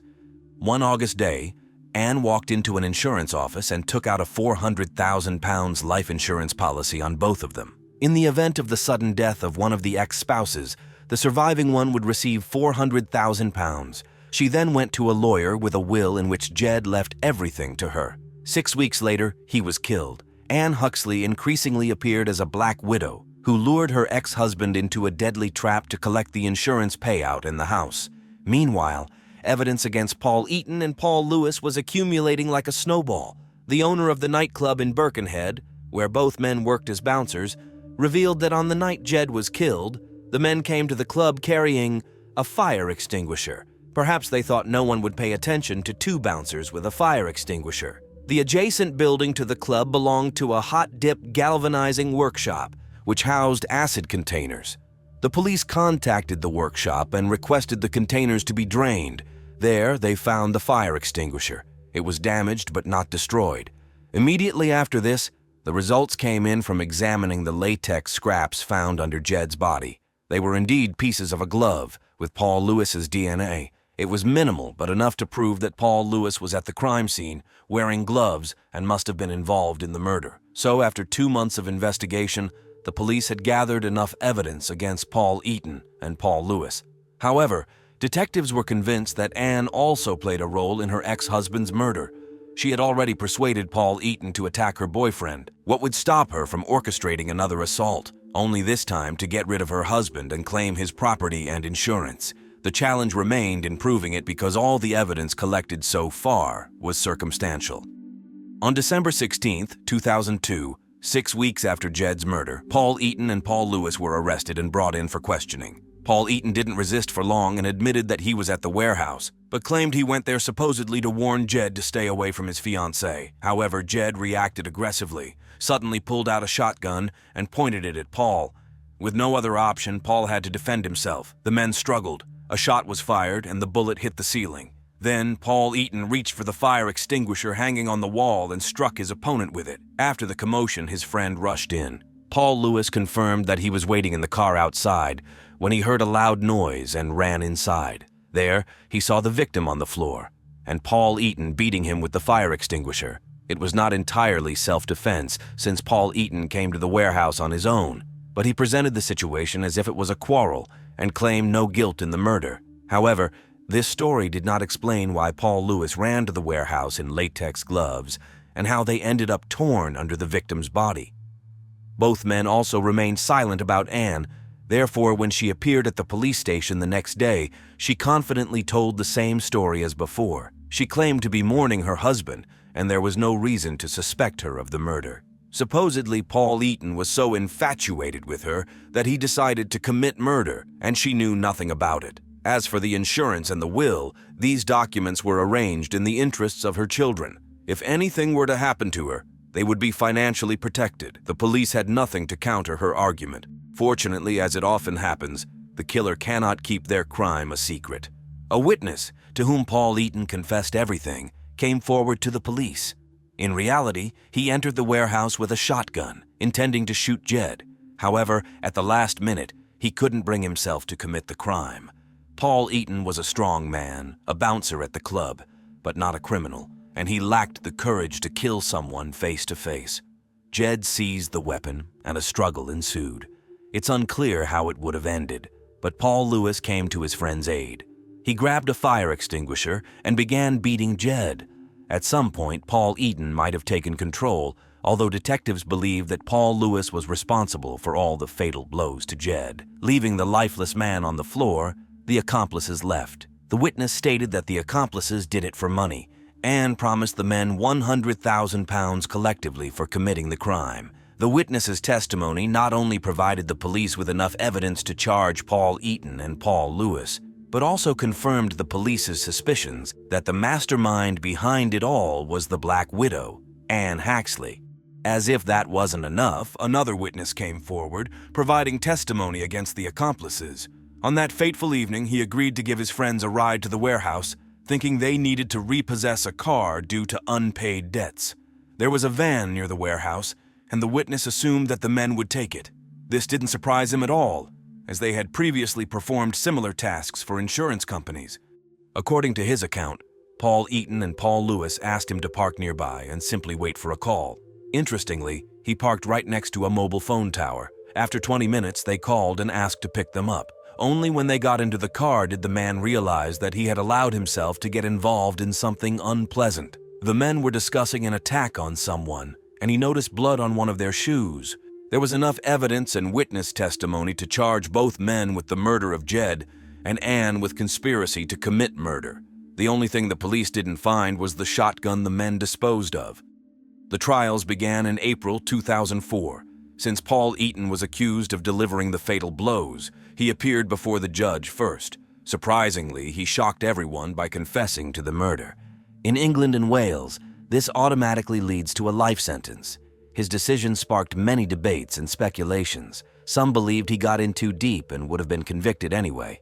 Others thought he couldn't bear Anne's suffering and was trying to protect her. Unfortunately, she didn't reciprocate when it was her turn to testify. She happily confirmed that Paul Eaton took matters into his own hands out of jealousy because she and Jed had reconciled. Anne tried to portray herself as a modest housewife, but her efforts were unsuccessful. The prosecution effectively portrayed Anne as a black widow. Angry over her husband's gambling debts, she divorced him only to devise a deadly plan to enrich herself at his expense. She was willing to stop at nothing to get the house and £400,000. When Paul Lewis gave his testimony, he also tried to shift the blame onto Paul Eaton, despite the evidence suggesting otherwise. In the end, all three were found guilty. The men were sentenced to life imprisonment, and Anne received a 20-year prison term.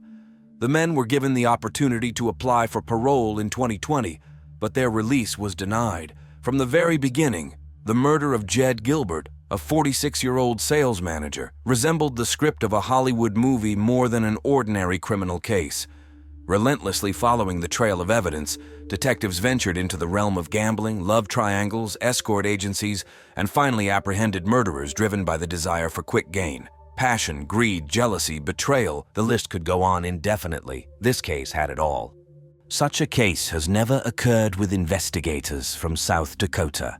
There are 3 suspects, the husband, the lover, and the 12-year-old daughter, each with a motive for committing a heinous crime, but only one of them is guilty.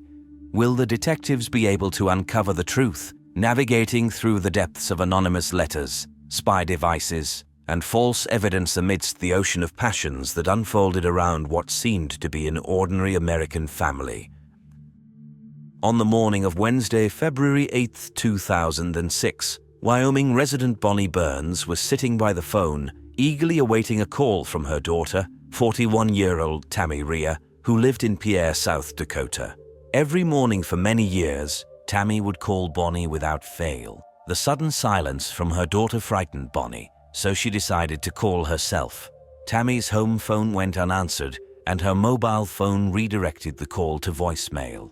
She was also absent from her job in the shoe department at Kmart. Contemplating what to do next, Bonnie recalled the name of one of her daughter's colleagues, Brian. Tammy had recently mentioned to the family that she had been communicating with Brian frequently. Therefore, Bonnie dialed the store number again, this time inquiring if Brian was present. Brian Clark answered Bonnie's call in surprise. He also didn't know where Tammy was. However, in response to Bonnie's desire to contact the police, he asked her to provide him with the details. He dialed 911 and reported that he needed to report a missing person. Brian added that a crime may have occurred. When asked by the dispatcher why he believed so, he replied that he and Tammy were having an affair, and it was evident that her husband had found out about it. When 12-year-old Haley Rhea sat down to have breakfast, she immediately felt that something was off. Her father, Brad Rhea, was also seated at the table, but her mother was nowhere to be found. Tammy always busied herself in the kitchen, but now the house was unusually quiet. Haley walked into her mother's bedroom. All her belongings were still there. Her SUV was parked in the garage. The girl couldn't understand what was happening. Her mother couldn't have left without her purse, phone, or keys. They had spent the evening together, while her father, as usual, worked late, and her mother never once mentioned that she had plans in the morning. Perplexed about where she could be, Haley asked her father. In a hushed voice, Brad replied, "Sweetheart, she's probably with her boyfriend. She'll be back in 2 days." Tammy and Brad met in Billings, Montana.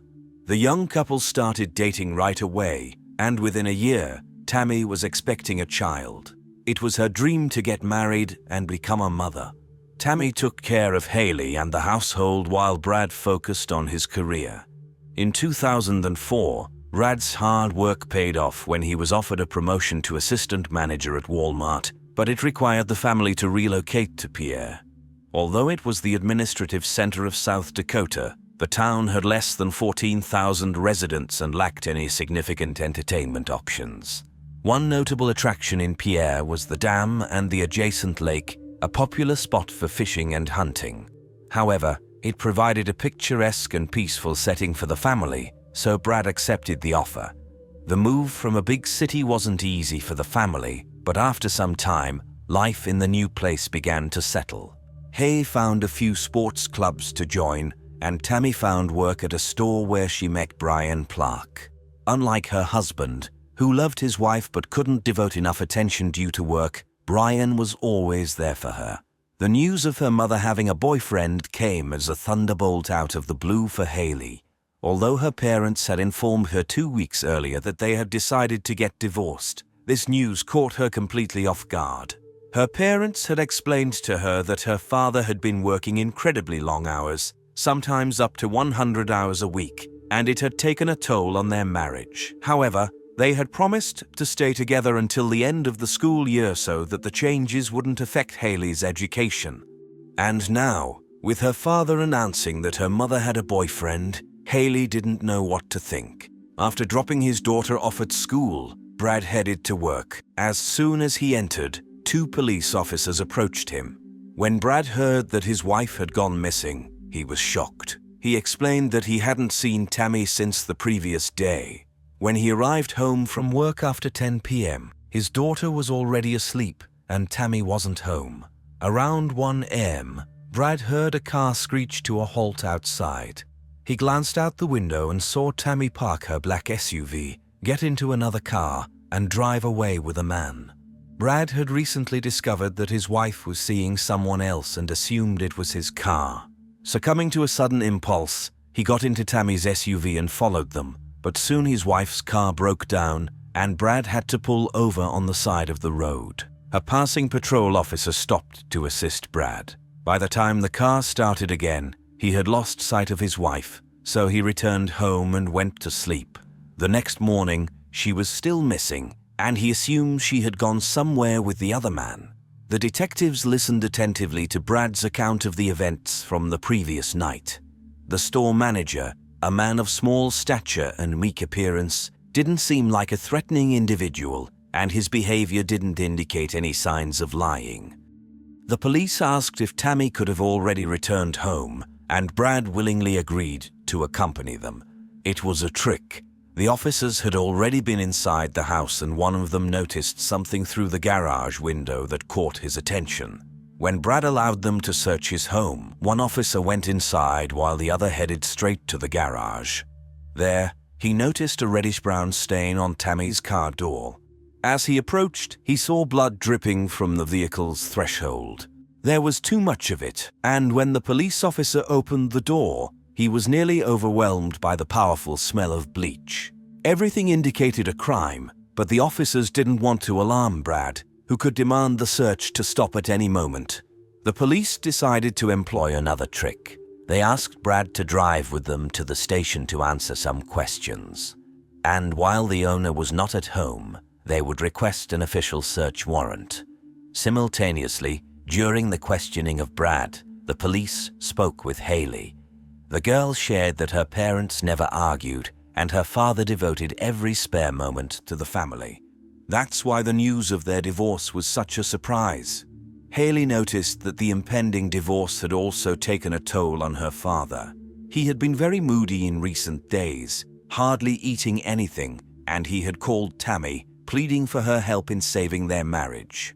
Meanwhile, Haley's mother had behaved as usual. Tammy told her family that the house would stay with her and Haley, and Brad would move out. The family confirmed the girl's words. Tammy was looking forward to the divorce. She informed her relatives that the house would remain with her and Haley, and Brad would relocate. At the police station, Brad cooperated fully, answering all the questions. His wife had recently confessed to him that she had fallen in love with someone else and wanted a divorce, but Brad didn't know who the other person was. He adamantly denied any involvement in Tammy's disappearance and insisted that he had no idea where she might be. When the detectives informed him about the blood found on the car, he was shocked. While Brad was being questioned, The police obtained a search warrant for his home and thoroughly examined every room, but everything seemed completely normal except for the blood in Tammy's car. It was a cozy home of an ordinary family. The amount of blood found in Tammy's SUV indicated that she had suffered serious harm and was likely killed. In such a case, Brad was the most likely suspect, given his wife's desire for a divorce, which provided a motive. They interrogated him for 5 hours until he insisted on having a lawyer. Although they weren't 100% certain that Tammy had been killed, they couldn't release the suspect either, as he could potentially destroy any evidence. The police had no choice but to arrest Brad on the first-degree murder charge. While Brad Rio was under arrest, the investigators invited Brian Clark to the police station. He arrived with his lawyer. Just like Tammy, Brian also had a family, a wife and a daughter. Brian told the detectives that he had last seen Tammy the day before her disappearance. They met at a motel, and then Brian dropped Tammy off at her home around 5 p.m. afterward. He went to a basketball game with his wife and daughter. He spent the entire evening and the night at home. Brian mentioned that his wife could confirm his alibi, but she was unaware of his affair with Tammy, and he preferred it to stay that way. Once again, the detectives didn't know what to think. The man genuinely seemed concerned about Tammy, but the fact that he immediately appeared with a lawyer raised suspicions. Additionally, the fact that Brian's wife was unaware of her husband's infidelity provided him with a motive for murder. Perhaps, if Tammy had confessed to Brian, she demanded that her lover do the same, urging him to get a divorce or even threatening to talk to Brian's wife, pushing him over the edge. Access to Tammy's SUV was in the hands of her husband, but if his story about surveilling his wife was true, Brian could have killed Tammy and doused the car in blood to frame her husband. The police tracked down the patrol officer who had stopped to help Brad start his car, and he confirmed Brad's account word for word. Now, the police had confirmation of the story he had consistently repeated. So, who was the killer if the murder indeed took place? No matter how you look at it, without a body, the case couldn't progress any further. On February 9th, search teams began combing the extensive area around the city, where rarely anyone could be found except for hunters who frequented the hilly shores from October to January. If Tammy was here, it was unlikely that anyone would stumble upon her before the start of the next hunting season, 8 months later. By that time, wild animals would most likely have discovered her remains first. The teams covered kilometer after kilometer, but the woman was nowhere to be found. As the sun approached the horizon, the helicopter pilot decided to fly over the isolated plain, approximately 16 kilometers north of the city, one more time. While flying over the marshland near the dam, he spotted Tammy Ria's lifeless body. As it turned out, the woman had been stabbed at least 35 times. It felt as if the killer had unleashed immense fury upon her. It was an extremely brutal murder, but there was no blood around the body, indicating that the attack had taken place elsewhere. The officers found a t-shirt and 2 blood-stained gloves, but there was nothing that could provide clues to the identity of the killer. Neither the autopsy nor another search of the family's home yielded any results. The investigators had no choice but to interrogate Brian's wife. It presented an excellent opportunity for the betrayed woman to seek revenge, but she didn't take advantage of it. She confirmed that her husband was at home on the night of February 7th. However, despite the couple sleeping in the same bedroom, the woman suffered from back pain and often spent the night downstairs in a reclining chair. That was the case on the night of Tammy's murder. Therefore, Brian could have slipped out of the house in the middle of the night without his wife knowing. Once again, the investigation reached a dead end. Suddenly, the case took a completely unexpected turn. A letter was delivered to the office of the district attorney. It was written by one of Brian Clark's cousins. The man could no longer stay silent and wanted to unburden himself. According to the letter, Brian confessed that on Tuesday, February 7th, he met with Tammy at the motel and they agreed to meet again later. Brian arrived at Tammy's house late at night. They took 2 blankets and set off in Tammy's SUV out of town. After spreading the blankets, Tammy undressed, leaving only her t-shirt, and asked Brian to wear a condom, but he refused. Tammy's persistence infuriated him. He attacked her, and they struggled for some time before Brian forcefully got what he wanted. However, during the assault, the condom remained inside Tammy's body.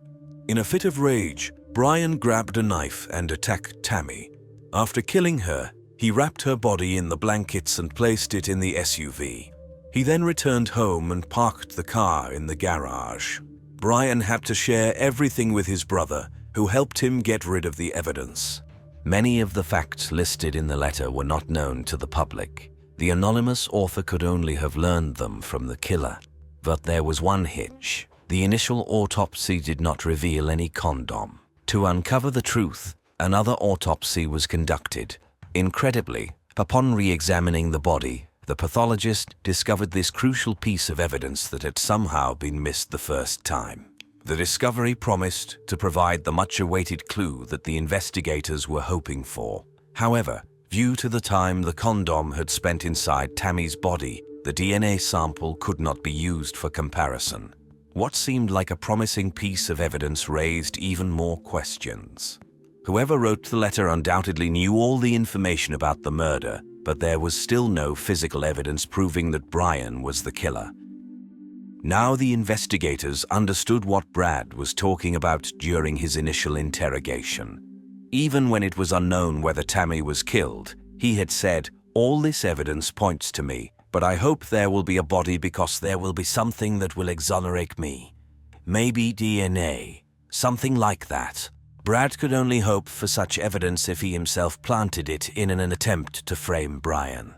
The question was, how did he obtain Brian's DNA? The investigators talked to Brian and learned that he often disposed of used condoms by throwing them out of the car window. It turned out that Brad had followed multiple lovers before. By tracking them, he discovered Brian's habit, which allowed him to devise a cunning plan to frame his rival. Of course, Brad couldn't have known that DNA would not be suitable for analysis if it remained in another person's body for a long time. The biggest problem remained that the investigators still didn't know where the murder took place. The police returned to the family's house for another search, hoping to find the slightest clue. In Brad's closet, an officer found something intriguing, a tiny digital recorder. When the detectives pressed the playback button, Tammy's voice filled the room. She asked to call Brian Clark. They spoke for a few minutes, and then Tammy said, "I love you very, very much." Since the beginning of the investigation, Brad had claimed that he didn't know who Tammy was seeing. But on the recording, Brian's name was clearly heard. Brad had set a trap to find out who his wife was meeting. He had placed the recorder in her car, along with a bouquet and a note. As Brad had hoped, Tammy assumed the flowers were from her lover and called Brian to thank him, inadvertently revealing his identity. Now the police wanted to know what else Brad might have been lying about and how he managed to send an anonymous letter while being in prison. Brad regularly communicated with his twin brother, Brett Rhea. When Brett was released from prison after a visit to his brother, the police were already following him. Upon his arrest, they discovered a very interesting notepad in his possession. It listed all the facts that later appeared in the anonymous letter. Additionally, they found a letter from Brad describing excellent fishing spots. He drew a map indicating several locations near the dam. Considering the murder charges against him, it was unlikely that he would be thinking about something as trivial as fishing. The marked locations were significant for another reason. Following the instructions, the officers found 3 large black garbage bags containing blood-soaked beddings. The bags also contained blood-stained rubber gloves, women's underwear, and a large tarp. The tarp explained why there was no trace of blood in the Rhea family's house. Here's how events likely unfolded on that night. Brad had prearranged the tarp on Tammy's mattress and placed several sheets over it to ensure she wouldn't notice anything. When she lay down on the bed on the night of February 7th, Brad entered the room and attacked her, stabbing her multiple times through the sheets and slashing her throat. The bedding immediately absorbed all the blood.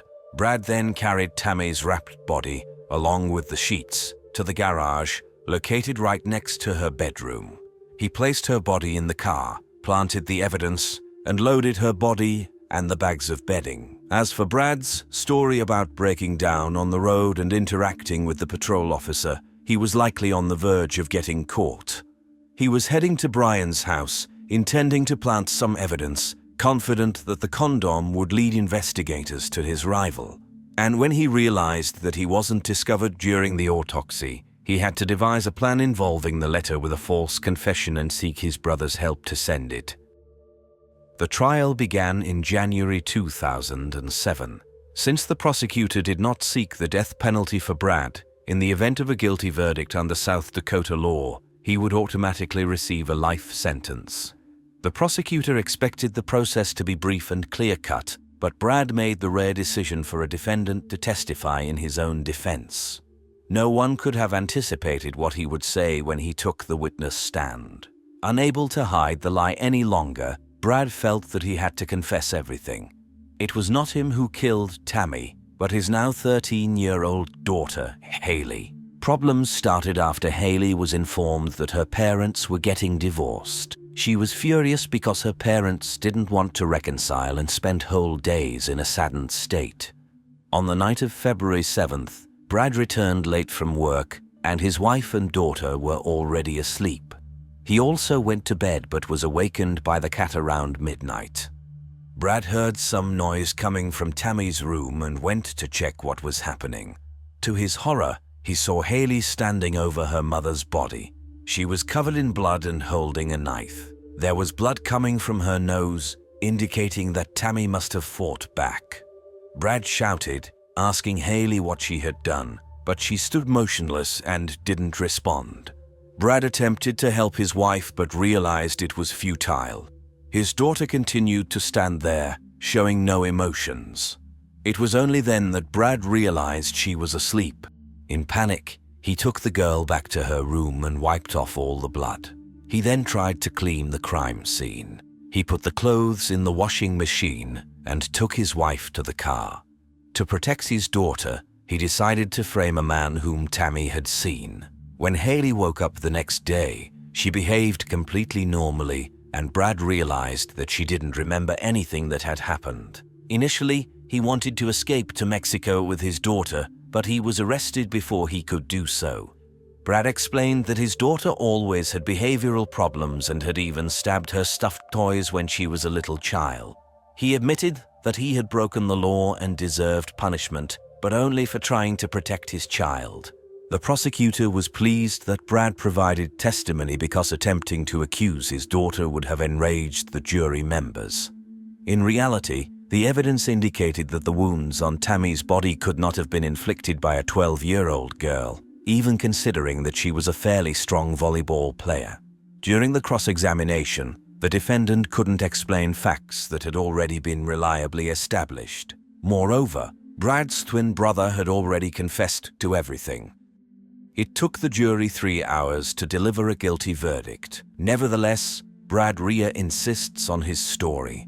He unsuccessfully filed an appeal, claiming that he was framed by investigators and that his daughter's DNA was never compared to the DNA at the crime scene.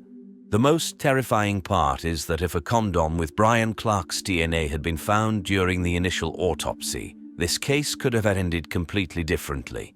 The fact that the intended evidence was not found compelled Brad to bury himself deeper, acting out of desperation. Haley Rea lost both of her parents on the day her father decided to kill her mother. She moved to live with relatives in Wyoming and never saw Brad again. Fortunately, she didn't allow the incident to break her. The immense love that surrounded her mother became a source of motivation for the girl. Speaking out on public platforms, she became the voice of domestic violence victims who can no longer stand up for themselves. Haley pursued an education in criminal law, got married, became a mother, and only regrets that her son will never know what a wonderful, kind, and loving person his grandmother was.